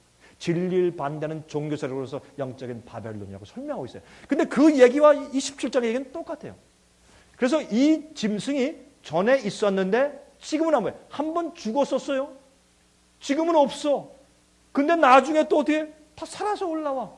살아서 올라왔다가 또 멸망당해 죽어. 이렇게 힌트를 주는데 이 세력을 생명책에 농명되지 못한, 다시 말해서 거룩한 의의 옷을 입지 못하고 하나님의 성품을 담지 못한 자들은 생명책에 이름이 기록되지 못합니다. 여러분 생명책을 계속 연구해보세요. 생명책에는 의인들만 기록돼요. 참되게 의롭게 된 자들만 그 이름이 기록돼요. 이 생명책에 기록되지 못한 모든 자들이 이 세상에서 그를 어떻게 해요? 이상히 여기며 따르며 경배한다. 이게 마지막 시대 바벨론 세력이거든요. 그런데 보십시다. 이제 그것이 요한계시록 13장에 기록되어 있는 것을 반복해서 설명하는 것이에요. 그러면 9절 지혜 있는 뜻이 여기 있으니 우리에게 힌트를 주세요. 지혜 있는 뜻이 여기 있으니 그 7머리는 이 여인이 타고 있는 짐승에게 7머리가 있는데 7머리는 마귀가 사용한 국권들과 파워와 세력들이에요. 7머리는 여자가 앉은 7산이요. 7산은 산이라고 하는 거예요. 영화로운 산, 시온산. 그래서 이 산은 말이죠. 사람들을 핍박한 종교 세력도 포함된다고 볼 수 있어요. 그런데 보세요. 이 7머리는 1차적으로 나라요. 나라, 국가예요. 그런데 이 짐승에 있는 7머리는 보십시다. 어떻게 지금 이 천사가 설명해 주는가 보십시다. 또 7왕이라. 짐승이 7머리가 있고 10뿔이 있는데 그 세력을 힘입어서 일하고 있는 바벨론 세력인데 음녀니까 타락한 교회요. 여자는 교회인데 음녀니까 타락한 우상 숭배하는 교회죠. 그런데 그 7왕 가운데 마귀가 지금까지 사용해온 그 세력 가운데서 7왕인데 5은 망하였고 하나는 지금 있고 다른 이는 그러니까 5은 망했어요. 죽었어요. 하나는 있고 그럼 몇 번째 머리입니까? 6번째죠. 또 다른 이는 아직 이르지 아니고 아직 안 왔어요. 그러면 이건 몇 번째입니까? 7번째. 이르면 반드시 잠깐 동안 계속할 것이다. 이 7번째 왕은 일어나서 잠깐 동안만 다스린다고 말했어요. 전에 있었다가 아까 말한 전에 있었다가 시방 없어진 짐승. 멸망에서 올라왔다가 또 죽는 이 짐승은 몇 번째 왕입니까? 8번째 왕이에요. 그러니까 8번째 왕은 재밌어요. 지금 그 짐승에게 머리가 몇 개입니까? 7개. 근데 7개 말고 또 8번째 왕이 있어요. 근데 8번째 왕은 말이죠. 7 중에 속한 자라. 다시 말해서 7 왕 가운데서 5은 망하였고 하나는 있고 다른 이는 아직 이르지 않았지만 이르면 반드시 잠깐 동안 계속할 것이라. 다시 말해서 5, 6, 7 왕 이외에 8째 왕이 오는데 8째 왕은 누구냐? 힌트가 딱 주어져 있어요. 어려운 게 아무것도 없어요. 8번째 왕은 7 중에 여기에 5은 망하였고 하나는 있고 다른 이는 아직 이르지 않았고 요 7 왕 가운데 하나였단 말이에요. 여기 뭐라고 하세요? 8째 왕이 7 중에 속한 자라 저가 멸망으로 들어갈 것이다. 그러니까 힌트가 많죠 지금? 계속 보십시다. 내가 보던 10뿔은 10왕이니 아직 나라를 얻지 못하였으나 다만 짐승으로 더불어. 여러분 다니엘과 요한계시록에서 짐승이 무엇인지 연구해 보세요. 짐승의 세력. 이 짐승의 세력은 핍박하는 세력. 성도를 핍박하는 세력. 한때 두때 반때 1260일 42달. 이 짐승은 로마 교황宫밖에는 절대로 없습니다. 여러분 해보십시오. 그 짐승의 세력에 대해서 9가지 조건이 나와요. 그걸 연구하면 로마 교황궁밖에는 다른 데 적용시킬 수가 없어요. 아무리 해보세요. 여러분 그것을 다른 거라고 증명해 오시면 제가 10억 드릴게. 10억. 여러분 관심 있으시죠? 10억. 얼마나 큽니까? 10억 드릴게요 정말. 저한테 10억 아니라 1억도 없습니다. 그래도 제가 이렇게 현상금을 거는 것은 자신이 있으니까. 해보세요. 여러분 10억 타가려면 해보세요. 증명하시라고 나가서 증명해보세요. 로마 교황권 이외에는 짐승을 적용할 길이 없어요. 자, 그런데 보세요. 짐승으로 더불어 임금처럼 권세를 일시 동안 받으리라. 7째 왕은 보세요. 하나는 있고 6째 왕이고 7째 다른 이는 아직 이르지 아니하였으나 이르면 반드시 잠깐 동안 계속할 것이라. 여기 보세요. 10뿔은 말이에요. 일시 동안 권세를 받을 것이라. 7째 왕과 10뿔은 제가 볼 때는 같은 세력이요. 네? 왜? 잠깐 하고 그만두니까. 근데 이 잠깐 하는데 짐승, 로마 교황권 세력과 함께 어울려서 잠깐 있어. 잠깐 권세를 부려. 그래서 제가 볼 때는 이것을 이런 자세한 내용까지는 어떤 의미에서 차이가 있을 수 있으나 제가 볼 때는 그것이 가장 합리적인 해석이에요. 저희가 10뿔이 한 뜻을 가지고 자기의 능력과 권세를 짐승에게 주어요. 여러분 로마 교황권을 세울 때 로마에 있는 유세비우스 그 로마의 교회 감독을 교황에 앉혀서 Father. 교황의 첫 번째 뜻은 뭔지 아세요? 교황은 교회 이단을 정하고 척결할 수 있는 권한을 갖는 것이에요. 그게 교황이에요. 교회를 하나로 연합하기 위해서 너는 이단이야. 네가 잘못이야. 이렇게 해야 돼. 라고 딱 정해서 그런 사람을 죽이고 없앨 수 있는 권한을 갖는 자가 교회 아버지, 교회 왕이 교황이요.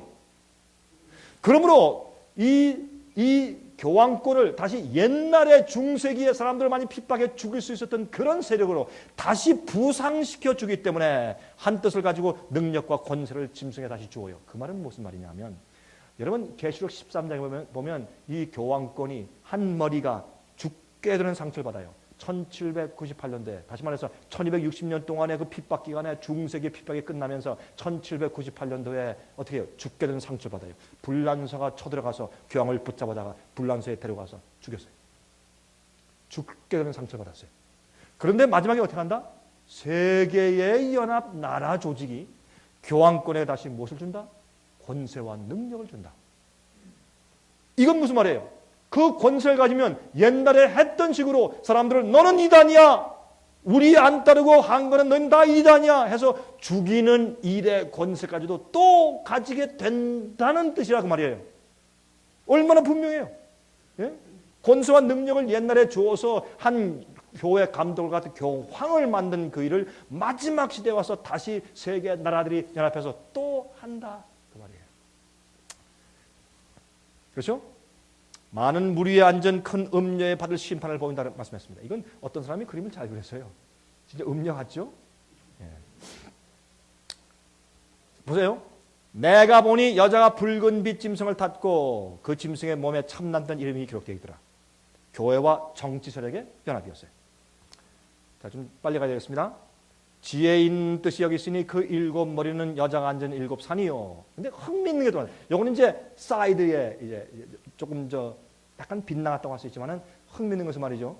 로마 도시 바티칸 주위에 있는 산이 7개예요. 7개 산 봉우리로 둘러싸여 있습니다. 이것은 또 우리가 볼 때 흥미있는 얘기 가운데 하나님께서 우리에게 보여주신 증거 중에 하나인 것 같아요. 자, 그런데 다니엘 7장을 보시면 어떤 예언이 나옵니까? 다니엘 7장에 보시면 거기에 짐승들이 나오죠. 그 짐승들을 뭘 상징했습니까? 이 바다에서 짐승들이 올라오는데 다니엘이 7장 가운데 보니까 사자가 올라오고 곰이 올라오고 표범이 올라오고 이상하고 무서운 용 같은 짐승이 올라와요. 이것을 어떻게 성경은 천사로 설명했습니까? 사자는 바벨론, 곰은 메데페르시아, 표범은 헬라, 무섭고 이상한 용 같은 짐승은 누구요? 로마. 그 로마 세력에 또 10뿔이 있어요. 그건 뭐예요? 로마가 내분을 통해서 멸망하면서 10나라로 갈라졌어요. 10국으로. 제일 처음에 로마 제국이 멸망할 때 정확하게 10나라로 갈라졌다가 8 됐다가 11나라 왔다 갔다 해서 그것이 서부 유럽이 된 것이에요. 10뿔이. 그래서 이것은 사실은 우리가 신학적으로 교회에서 많은 지도자들이 이것은 다 인정하고 그렇게 생각하는 것 아니겠습니까? 이거는? 자, 그런데 재미있는 것은 말이죠.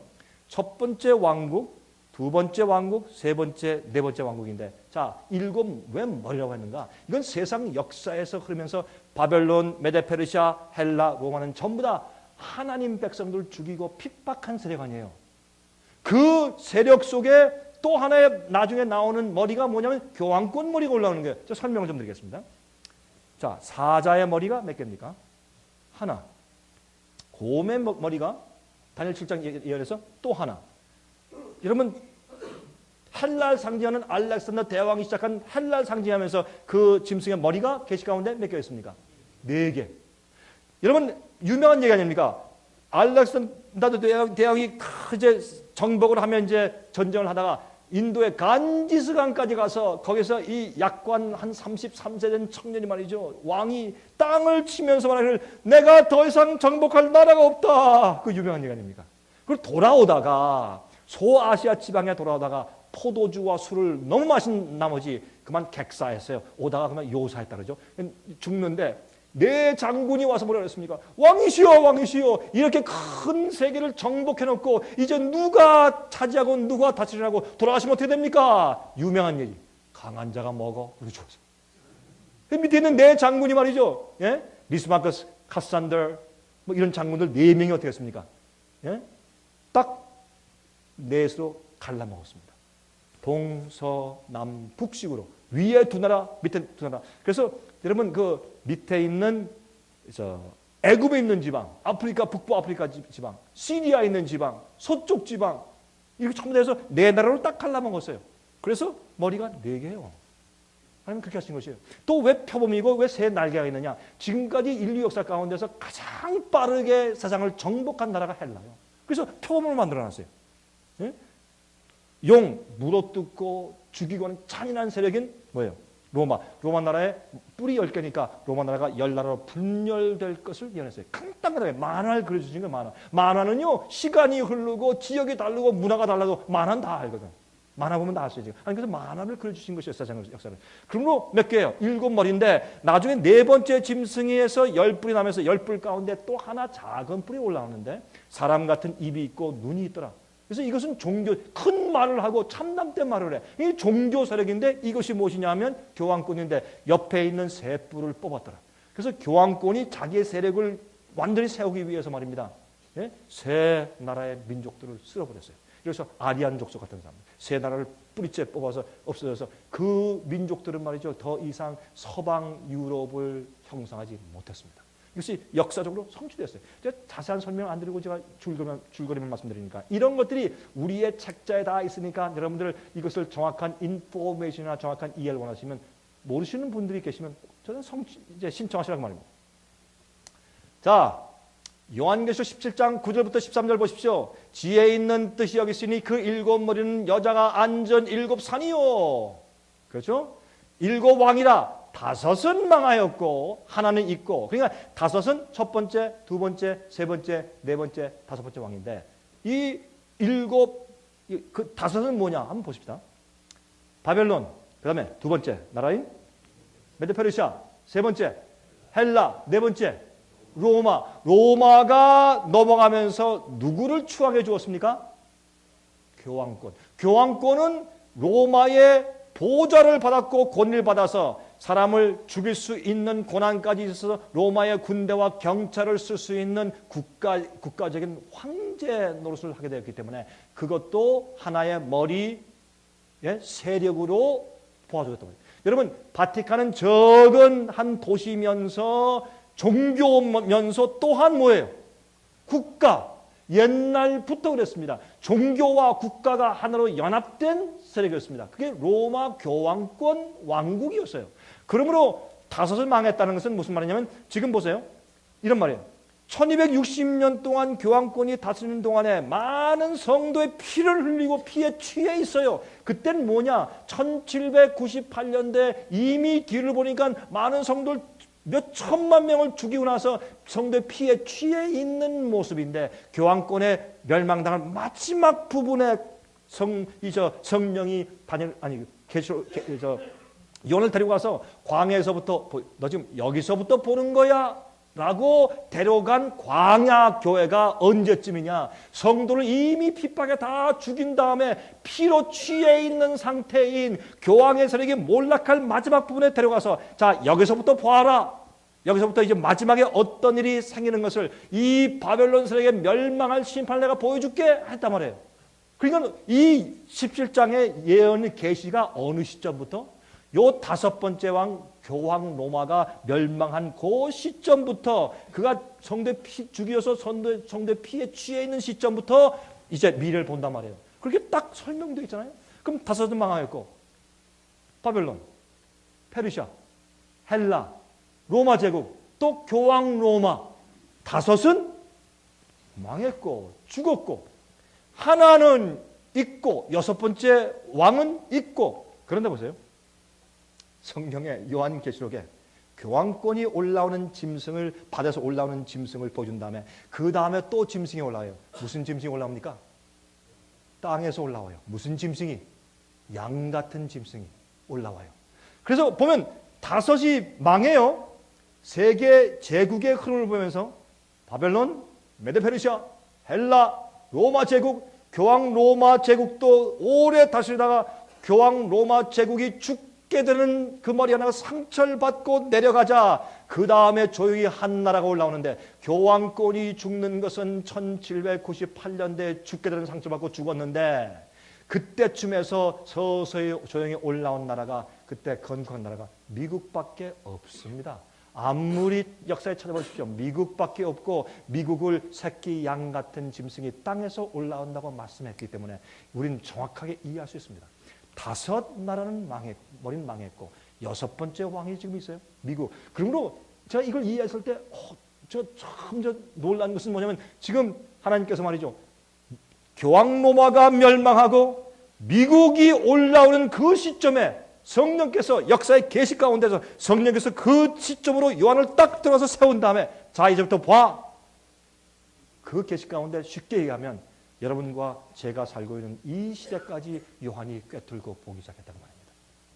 이게 성령 예언이에요. 하나님의 말씀은 영감 있고 권위가 있어요. 역사적이고 과학적이고 틀림없이 신뢰할 수 있는 그런 주의 말씀이란 말이에요. 그런데 보십시다. 다른 이는 일곱째는 아직 이르지 아니하였으나 이르면 반드시 잠깐 동안 계속할 것이라 그랬습니다. 다섯은 망하였고 보십시다.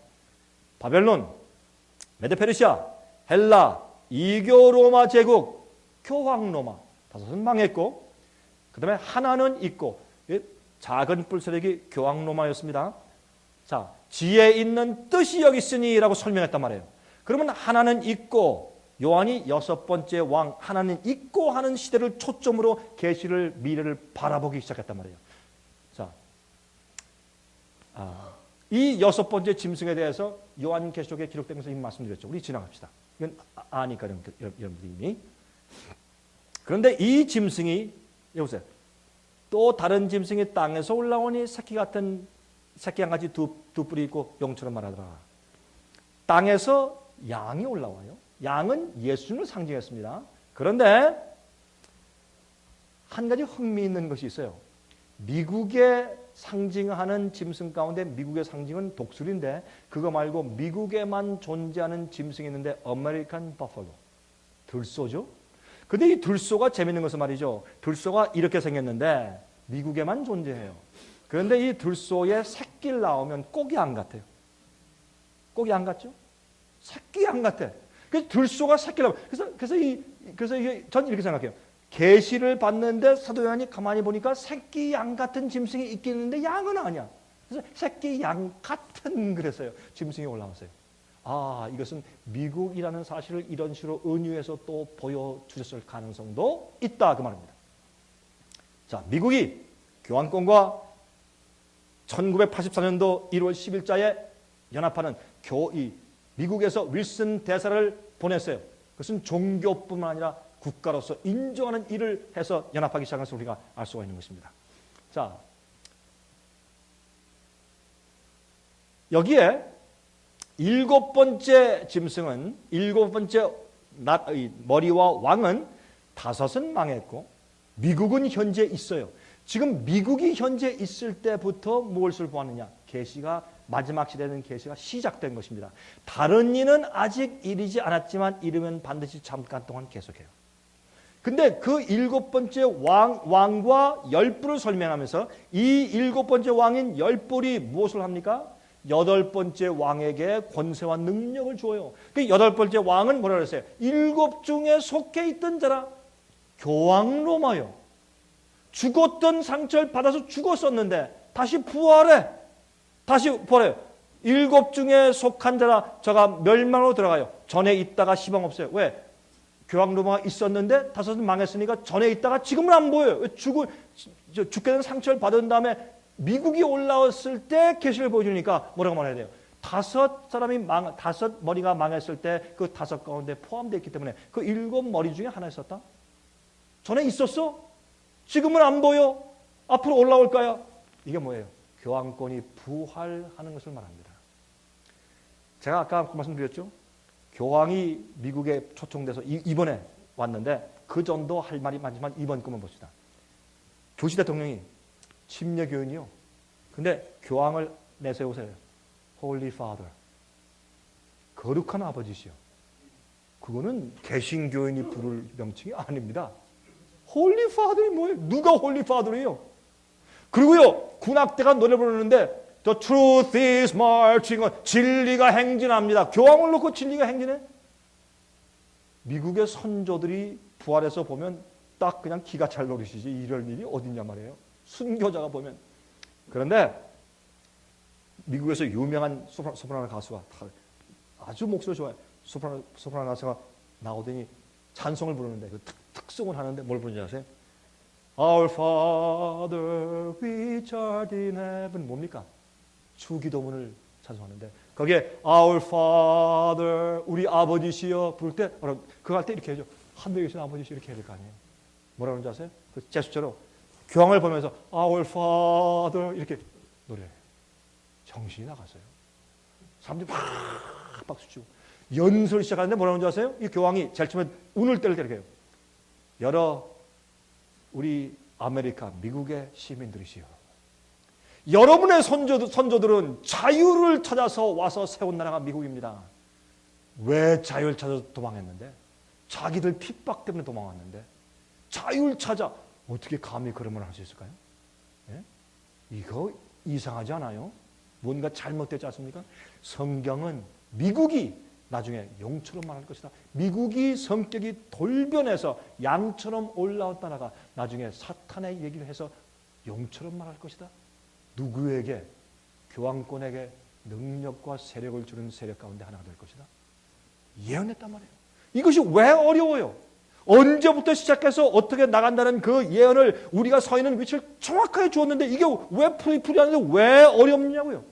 제가 이렇게 장황하게 설명했지만 장황하게 설명할 필요가 없는 거라고. 그렇죠? 아주 분명한 것을 우리가 알 수 있게 되는 것입니다. 일곱 번째 왕은 무엇인가? 미국이 말이죠. 세상을 지배하는데도 이락을 하나 치고 또 아프가니스탄을 쓸 때 어떻게 했어요? 유엔의 승인과 도움이 없으면 못하게 돼 있어요. 그러므로 미국만 혼자 할 수 있는 것이 아니라 세계의 정부가 합쳐진 United Nations, 연합된 정부 나라들 체제가 생기게 되었는데 그것을 7번째 왕이라고 성경은 말해요. 유엔의 연합이에요. 그래서 유엔의 헌장 가운데 Novus Ordo Seclorum, New World Order, 새 세계 질서. 그렇죠? 자, 이것을 갖다가 우리가 다시 말해서 여섯째 왕은 미국, 7째 왕은 세계 나라의 연합들, 8째 왕은 부활해서 옛날 중세기 때 핍박하는 권세를 가지고 다시 올라오는 교황권을 말해서 8째 왕이다. 그는 어떻게 해요? 7머리 가운데 그 중에 하나였었는데 옛날엔 있었는데 지금은 안 보인다. 앞으로 올라왔다가 또 죽을 것이다 라고 예언했단 말이에요. 어려운 게 없어요. 여러분 한번 생각해 보세요. 이치적으로. 그렇죠? 교황을 말했어요. 이런 교황을 이제 거기서 상징했단 말입니다. 자, 그럼 이제부터 이제 도표를 그려드릴게요. 도표를. 이것을 제가 다 말씀드렸으니까 도표를 이제 그려드리는데 도표가 이렇게 됐습니다. 나중에 이거 하나만 얘기하고 도표를 보십시다. 계시록 17장 16절부터 18절에 내가 본 바 이 열불과 짐승이, 짐승은 나라 국가 세력이니까 이 나라들의 국가적인 세력이 음녀를 미워하여 교황권을 미워해서 왜? 속았으니까 망하게 하고 벌거벗게 하고 그 살을 먹고 불로 아주 사를 것이다. 이런 일들이 보세요. 하나님이 자기 뜻대로 할 마음을 저에게 주사 이 세상의 연합 세력이 또 미국이 교황권을 도와서 다시 부활하는 세력으로 올라올 것을 하나님께서 그래 한번 해봐라. 어느 정도 허용하셨어요. 그들에게 할 마음을 저에게 주사 한 뜻을 이루게 하시고 저희 나라를 그 짐승에게 주게 하시되 앞으로 이 세상에서 경제 폭락이 오고 폭동이 생기고 천연재해 생기고 어려운 일이 생기고 전쟁이 막 터질 때 그때 인류들은 찾아요. 누가 우리를 합하여서 이 세계에서 우리를 인도할 도덕적인 우리의 책임자가 지도자가 누구인가? 교황밖에 없다고 말하는 것이. 여러분 그렇게 해서 이런 일이 하나님 말씀이 응하기까지 하심이라. 그런데 내가 본 바 여자는 땅의 임금들을 다스리는 큰 성이라. One great city. 큰 시티, 도시예요. 바티칸은 한 도시예요. 그런 나라예요. 그러면서 종교예요. 세상을 다스려요. 옛날 중세기 때 모든 왕들을 다스리는 것처럼 세상을 다스려요. 그렇죠? 바티칸은 한 도시예요. 도시국가예요. 이 음녀는 짐승, 나라들의 세력을 타고 많은 물이 앉아있어서 많은 왕들과 사람들의 지지를 받으면서 있다고 성경은 예언했어요. 마지막 시대에. 그런데 요한계시록 16장 10절 11절 보시면 7재앙이 나오죠. 그 7재앙 가운데 5째 재앙을 보십시다. 또 5째가 그 대접을 짐승의 보좌에 써더니 바티칸 위에 쏟아요. 그게 이 5번째 재앙 중에 하나예요. 그 나라가 곧 어두워지며 사람들이 아파서 자기 혀를 깨물고 아픈 것과 종기로 인하여 하늘의 하나님을 회방하고 저희 행위를 회개치 아니하더라. 여러분 5째 재앙, 첫 번째 뭐예요? 종기재앙, 헌대재앙. 2번째 바다가 피가 돼요. 3번째 물과 운물과 강들과 물의 근원이 피가 돼요. 그때요 하나님께서 천사를 통해서 하늘의 생명 강수를 떠다가 성도를 먹이지 않을 때 우린 목말라 죽어요. 그렇죠? 짐승에 먹고 살기 위해서 짐승의 표 받으면 어떻게 해요? 7재앙 받아요. 짐승의 표 받지 않는 의인들은 거룩한 천사의 날개에 보호함이 있어요. 여러분 이사야서 뭐라고 그랬어요? 의인들에게 마지막에 양식과 물이 보장될 것이다. 그렇죠? 그러면 하나님께서 어떻게 해요? 피가 전 세계 물들이 피가 될 때 운물물도 피가 되고 사람들이 도시에서 수돌 딱 틀면 빨간 피가 막 쏟아지는 것이에요. 여러분 그때 어떻게 살 것입니까? 그때 하나님의 보호가 있어야 돼요. 주의 말씀을 순종하고 의롭게 살 성령의 은혜를 통해서 마음이 변화받고 주님의 뜻과 일치된 그런 마음을 가지고 의롭게 된 사람들만 주님께서 이마에 인치시고 왜 이마에 인칩니까? 이마 부분은 우리의 성품, 개성, 의지, 판단력, 이성은 여기 있습니다. 그래서 이마에 인치는 것은 우리가 주님의 뜻을 이해하고 주님의 품성을 가지고 주 앞에 굴복한 거룩한 자들이라는 뜻이에요. 그래서 인침받은 것을 요한계시록 14장에 뭐라 그랬습니까? 14만 4천이 어린 양과 함께 시온산에 서 있는데 그들 이마에 하나님 아버지와 어린 양의 이름이 기록되어 있더라. 이름은 품성이에요. 하나님처럼 변했어요. 우리 힘이 아니라 성령의 내재와 우리의 완전한 굴복을 통해서 예수님의 품성이 내 속에서 재현되었어요. 그게 하나님의 형상이 회복된 것이요, 에덴으로 회복되는 것이요, 그게 구원이고 그 능력이 복음이요. 예? 자, 그런데 이 재앙 때 다섯 번째 재앙이 뭐예요? 갑자기 온 세상 사람이 보는데 그때 TV 카메라가 어떻게 할까요? 바티칸 위를 다 비출 거 아니에요? 온 세상 사람들이 보는데 TV에서 뭐가 보여요? 바티칸에 있는 로마 교황권과 그 짐승의 보좌 위에 새카만 어두운 구름이 꽉 차 있어요. 볼 수가 없어요. 그런 어두움이 어디 있었어요? 예수님 십자가 돌았을 때 그걸 둘러쌌어요. 왜? 예수님의 그 우리 죄를 지시는 그 고뇌와 고통을 사람들이 보지 못하기 위해서 어둠으로 꽉 차게 했어요. 그런 식의 어둠이 로마 교황의 보좌 위에, 바티칸 위에 쫙 들이올 때 사람들이 가만히 있어봐. 이게 뭐야? 우리 성경에서 본 적 있지? 뭐야? 다섯째 재앙이야? 속았네. 짐승의 보좌가 저기란 말이야. 사람들이 깜짝 놀라는 일이 다섯째 재앙 가운데 있는 것입니다. 여러분, 자 이제 우리 도표를 보십시다. 그러면 성경 요한계시록 17장에 말씀할 때 여러분과 제가 지금 어디에 와서 있느냐를 설명하면서 보세요. 첫 번째, 다섯은 망하였고, 시점을 말씀하시면서 바벨론, 메데페르시아, 헬라, 로마, 교황 로마, 다섯 머리는 죽었고 하나는 있고 미국은 올라와서 지금 있는 상태고, 여섯 번째는 하나는 아직 이르지 아니하였고 유엔 세계 연합이요. 그래서 그 일곱 번째 왕을 열 뿔이라 하고 설명했어요. 왜? 로마 제국이 멸망하면서 열 나라로 갈라진 그런 상태 아니에요. 마찬가지로 이 일곱 번째 왕은 한 나라가 아니라 연합된 나라이기 때문에 열 뿔이라고 설명한 거예요. 전 그래서 일곱 번째 머리, 일곱 번째 왕과 열 뿔, 다시 말해서 세계 연합은 같은 세력을 보는 것입니다. 같은 세력이라고 말하기 위해서 하나님께서 거의 힌트를 주셨는데 그 열쇠는 뭐예요? 일곱째 왕도 이르르면 잠깐 동안 다스린다. 열 뿔도 이르러 오면 잠깐 동안 존재할 것이다. 그렇게 힌트를 딱 주신 것이에요. 자, 그러면 보세요. 다섯 나라가 망했어요. 여섯 번째 미국은 현재 있어요. 일곱 번째 나라인 어디예요? 유엔이 올라와요. 세계 나라의 연합이 누구한테 권세와 능력을 줘요? 교황권에게 다시 권세와 능력을 줄 때 그런 일은 어떻게 생겨요?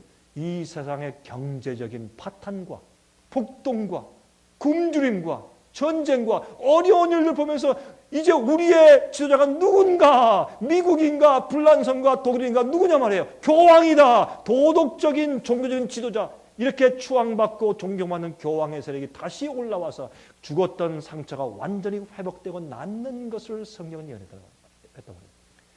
그래서 어떻게 해요? 유엔 연합이 누구를, 여덟째 왕인 교황권을 추대하게 되는 것이 이 세상 역사의 성경 예언의 마지막 모습이에요. 그러면 일곱째 왕이 있는데 이때 뭐가 와요? 경제 파탄이 와요. 나중에 누가 올라와요? 여덟째 왕인 교황권이 부활돼요. 부활되면 뭐가 생겨요? 짐승의 표에 환란이 이르러 와요. 그러면 지금 우리가 어디 있습니까? 현재 우리가 여기 있어요. 어느 시대? 일곱째 왕, 일곱째 머리 시대에 있어요. 열뿔 시대에 우리가 와 있어요. 요담은 뭐예요? 이 세계 연합이 세상에 있는 이런 경제 파탄과 어려움과 모든 지진, 홍수, 모든 이런 것 때문에 세상에서 한 지도자를 모색할 때 교황이 올라와요. 유럽이, 유엔이, 미국이 누구를 제일 추앙하고 존경해요? 예? 교황권을. 그래서 여덟 번째 왕이 죽었던 상처에서 다시 부활해 올라왔다가 나중에 또 죽어. 누구 힘에? 나라들이 속았다 하고 불러 태워 죽여요. 그것을 요한계시록 17장은 설명해 두고 있단 말이에요. 여러분, 이것이 어려운 게 아니에요. 제 얘기를 듣고서 글쎄 하는 분들은 이 DVD를 한번 나중에 더 들으시고, 또한 저희가 이런 것을 이미 다 설명해 놓았으니까 저희 인터넷에 가시든지 아니면 저희 CD나 DVD를 받으시고 책자 받아서 읽어서 연구해 보세요. 이게 그런가 안 그런가. 여러분, 이게 사실이라면 여러분들 우리는 지금 마지막 시대에 와 있습니다. 세상 끝에 와 있습니다. 이젠 끝났습니다. 우린 의롭게 되어야 되고 우리의 양들을 의롭게 만들어서 주님 앞에 영생에 들어가도록 준비시켜야 할 때가 된 것입니다. 자, 이제 시간 다 돼서 이제 마치겠습니다. 세상의 폭풍과 천연재해와 지진과 화재와 홍수와 여러분 아시아 쓰나미 굉장했죠. 여러분 이 섬들이 자리를 옮겼어요. 엄청났어요. 7째 재앙 때 모든 산들이 다 무너지고 섬들이 다 물에 빠져요. 그렇게 될 수 있다는 것을 미리 하는 것을 이번 쓰나미 때 보여주셨지 않습니까? 예? 도시가 완전히 황폐하게 됐어요. 여러분 이 인도네시아 한 도시는 완전히 씻겨갔어요. 보세요. 도시가 완전히 씻겨버렸어요. 물이 한번 딱 와서 씻겨갔어요. 그런데 제가 한 말씀을 드릴게요. 미국의 서부에는 바다 밑에서 매일매일 수십 번의 지진이 있습니다. 캘리포니아, 오레곤, 워싱턴주 이런 서부 지역에는 그 밑에 말이죠. 바다 밑에서 항상 지진이 있어요. 근데 그게 쓰나미가 안 돼요. 왜? 주님께서 바람을 붙잡으니까. 쓰나미가 돼버리면 그쪽 서부 지역에 있는 수백만 명이 죽고 특별히 LA 지역에 있는 남가주 지역은 말이죠. 바닷속에 싹 들어갑니다. 뭔지 아십니까? 거기서 하도 오일을 많이 캐내가지고 LA가 있는 그 남 캘리포니아 지역은 밑에 땅 밑이 다 텅 비었어요. 오일을 하도 캐내가지고. 지진만 딱 나서 뚝 잘라지면 그 큰 그 부분이 바닷속에 쑥 들어가 버려요. 하나님께서 그거를 아직까지 왜 붙잡고 있을까요? 예? 바람을 붙잡고 있어요. 왜? 교회가 준비가 안 돼 있어. 목사들이 준비가 안 돼 있고 교인들 주의 마지막 백성들에게 이마에 인침이 아직 안 돼 있어. 붙잡아라. 전 그걸 느껴요. 얼마나 오늘날 주의 종들이 타락해 있냐 말이에요. 얼마나 성경을 모르고 잘못된 복음을 전하냐 말이에요. 우리가 깨어야 합니다. 우리가 깨고 정말 성령 말씀과 진리를 이해할 때가 되었습니다. 이젠 마지막입니다. 마지막에 와서 사 있는 것입니다. 여러분 그런데 아까 얘기했지만 그 지진이요. 미국 그 서부에 있는 지진은 이 바다 밑에서 지진이 나 생긴 것이 허리케인이 아니고 이 헤일은 헤일. 근데 이게 허리케인이 아니고 헤일이란 말이에요. 헤일. 근데 이 지진 날 때 말이죠. 만약에 대부분 이렇게 나요. 이게 바다 밑 바닥이 이렇게 되기 때문에 그게 이 헤일로 오잖아요. 큰 파도가 나요. 그런데 쓰나미가 안 되는데 이게 이렇게 안 되고 어떻게 해요? 이렇게 지진이 나요. 이렇게 해서 이 바닥이 갈라지면서 한쪽이 올라오면서 바닷물을 탁 쳐야 돼요. 그러니까 이 아시아 쓰나미 때 이 수마트라 섬 그 가까이에서 지진 났는데 바다 밑에 지진 날 때 이게 한쪽이 튀어 올라와가지고 이렇게 튀어 올라와서 바닷물을 탁 쳤을 때 바닷물의 그 웨이브가 바닷물이 그 충격을 받아가지고 그 물살이 갔는데 가는 속도가 600마일. 한 얼마예요? 한 800km 속도로. 비행기 가는 속도예요. 747 제가 타고 온 그 비행기 가는 속도로 물이 쫙 갔으니 그게 막 수십 피트의 그 물이 날아갔으니 어떻게 되세요? 이런 도시가 한 번 와서 철썩하니까 다 없어져요. 그런데 그렇게 될 수 있는 가능성의 지진이 지금 미국 서부 쪽의 바다에서 매일 생기고 있어요. 주님께서 이렇게 지진 나지 않도록 보호하시는 하나님의 은혜 가운데 살고 있어요. 요즘 말이죠. 캘리포니아 남쪽에 있는 LA 지역에서요. 요즘도 지금 불타고 있죠. 산불이 나는데 얼마 전에 산불 난 것이 550군데. 막을 수가 없어. 소방대원들이 가도 끌 수가 없어요. 왜? 그냥 가만히 이렇게 손 놓고 봤어요. 왜? 550군데 어떻게 꺼요? 근데 이게 무슨 말이냐면 거기에 비가 많이 안 와가지고 산림지대, 나무지대, 산에 말이죠. 전부 바짝 말라놓으니까 번개 한 번만 딱 치면 불이 나게 돼요. 번쩍하면 불이 난다. 그냥 550군데 불이 타니까 이걸 어떻게 막겠어요? 소방대원들이 손 놓고 넋을 읽고 있었어요. 비가 와서 아니면 자연으로 꺼지게. 엄청난 집들이 타고 산이 탔어요. 산림이 나무가 탔어요. 여러분이시요. 이것은 뭡니까? 하나님께서 이제 마지막이 됐어. 주의해. 의롭게 살아라. 인침받아라. 준비해. 회개해. 라고 주님께서 징조를 보여주는데도 불구하고 하나님을 아는 백성들이 사고 팔고 집 짓고 부서뜨리고 부동산 투자하고 주식 투자하고 시집 가고 장가 가고 그렇게 하고 있으면서 그 심판이 올 줄을 모르고 살고 있는 현재 노아 시대가 되었다 그 말입니다. 여러분 이거 기억하십시오. 목사님들이 이거 기억하십시오. 그들 가운데 노아 시대 하나님을 믿던 사람들이 많았을 것입니다.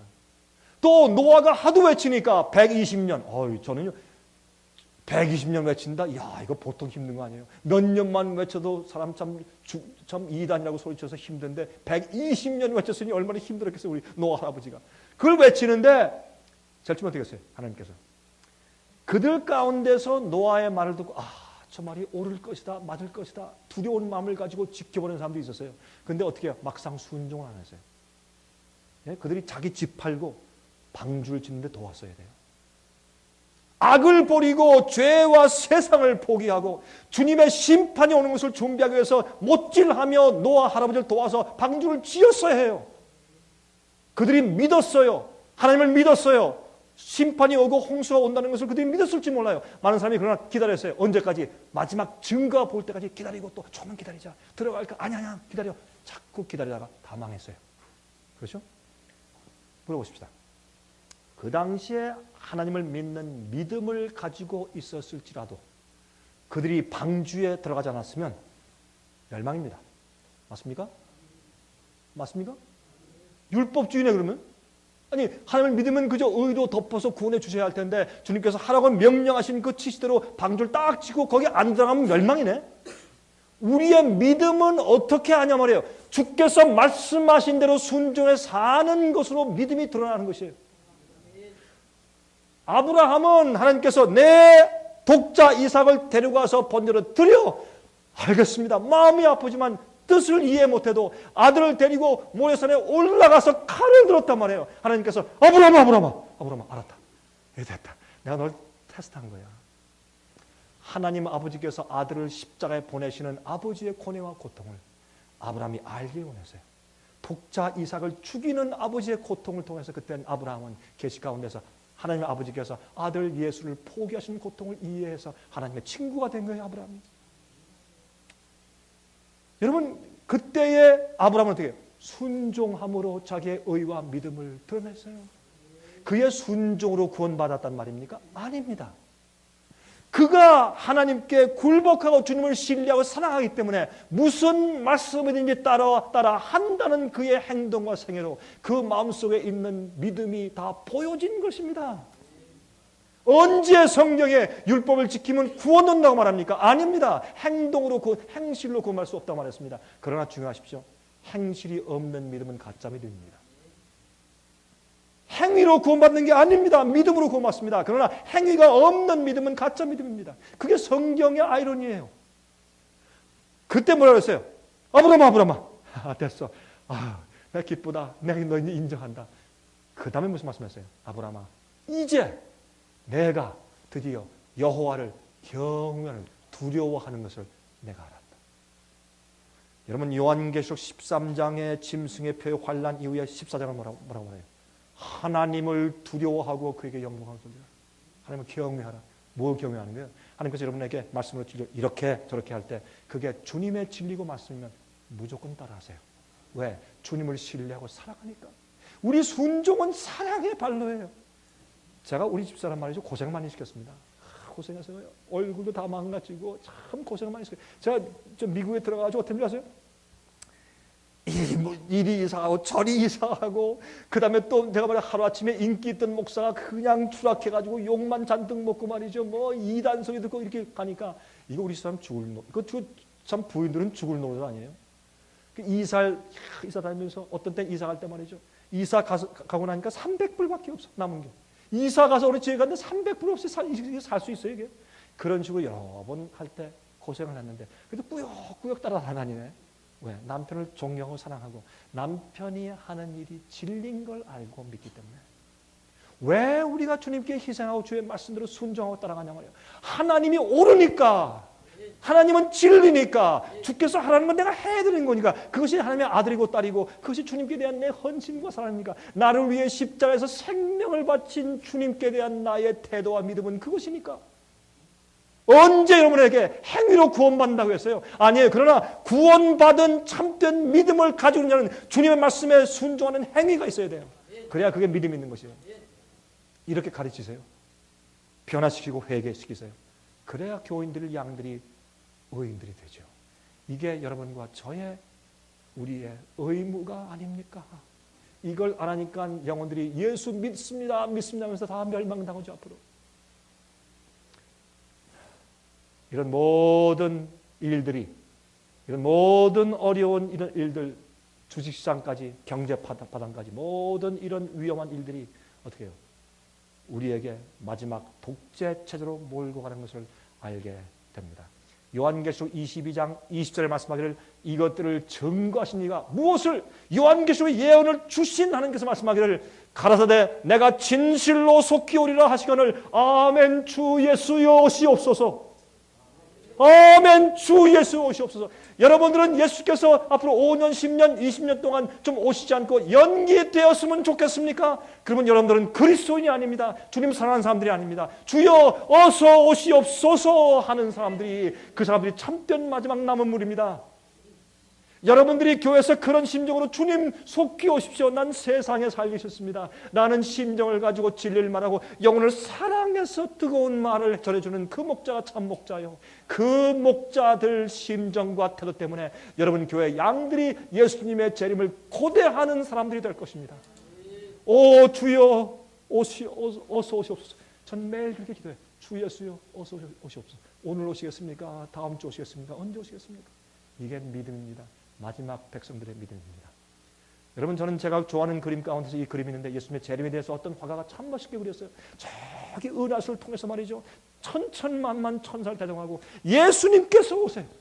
죽음이 없어지고 이별이 없어지고 슬픔이 없어지고 다시는 고통이 없고 경제 파탄도 없고 미움이 없고 시기 질투도 없이 안전하게 거짓도 없이 안전하게 의인이 안전하게 살 수 있는 때가 오는데 하늘에서 하늘 왕국을 이 땅으로 옮기기 위해서 예수께서 오세요. 그럼 여러분과 제가 할 일이 뭡니까? 우리의 양들을 곧 오시는 예수님의 재림을 위해서 준비시키는 일이 아니겠습니까? 그 일을 위해서 욕을 먹더라도 목이 잘림 당하더라도 침례 요한처럼 사는 것이 우리 삶의 목적이 아닙니까? 그것 때문에 하나님께서 여러분과 저를 부르신 것이 아닙니까? 그래서 우리가 기름 부음 받고 우리가 주의 종으로 일하고 설교하는 것이 아니겠습니까?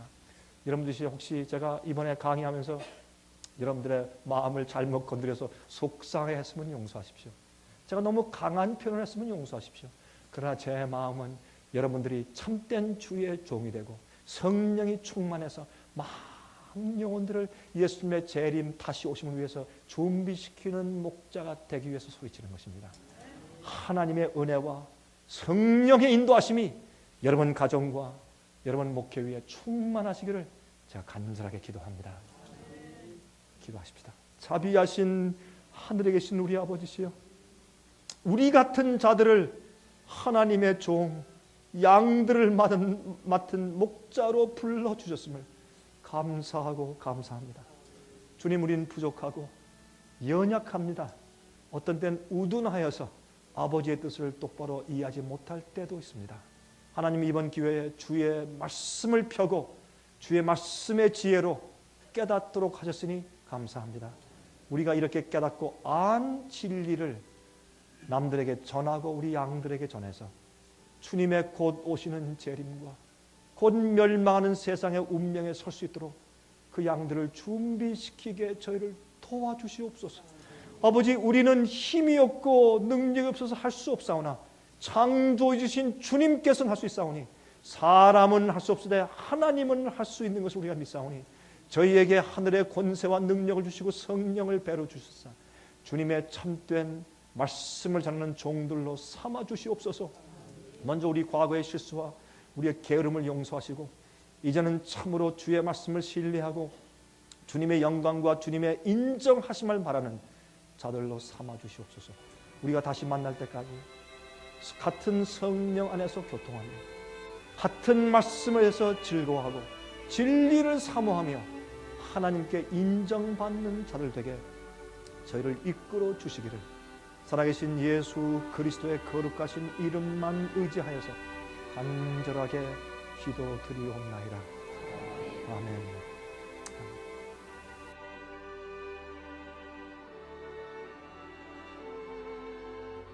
은혜 많이 받으셨습니까?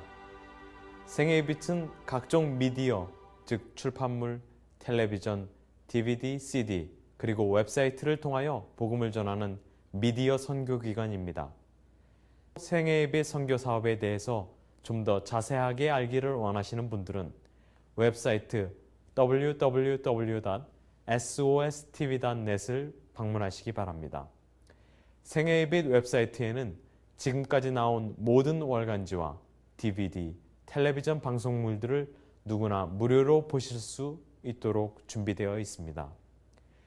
원하시는 책자나 테이프 있으시면 무료 전화 1-877-704-1004, 1-877-704-1004, 1004번으로 신청하여 주시기 바랍니다. 미국 동부 시간으로 월요일부터 금요일까지 9시에서 5시 사이에 전화해 주시기 바랍니다. 그럼 다음 시간까지 안녕히 계십시오.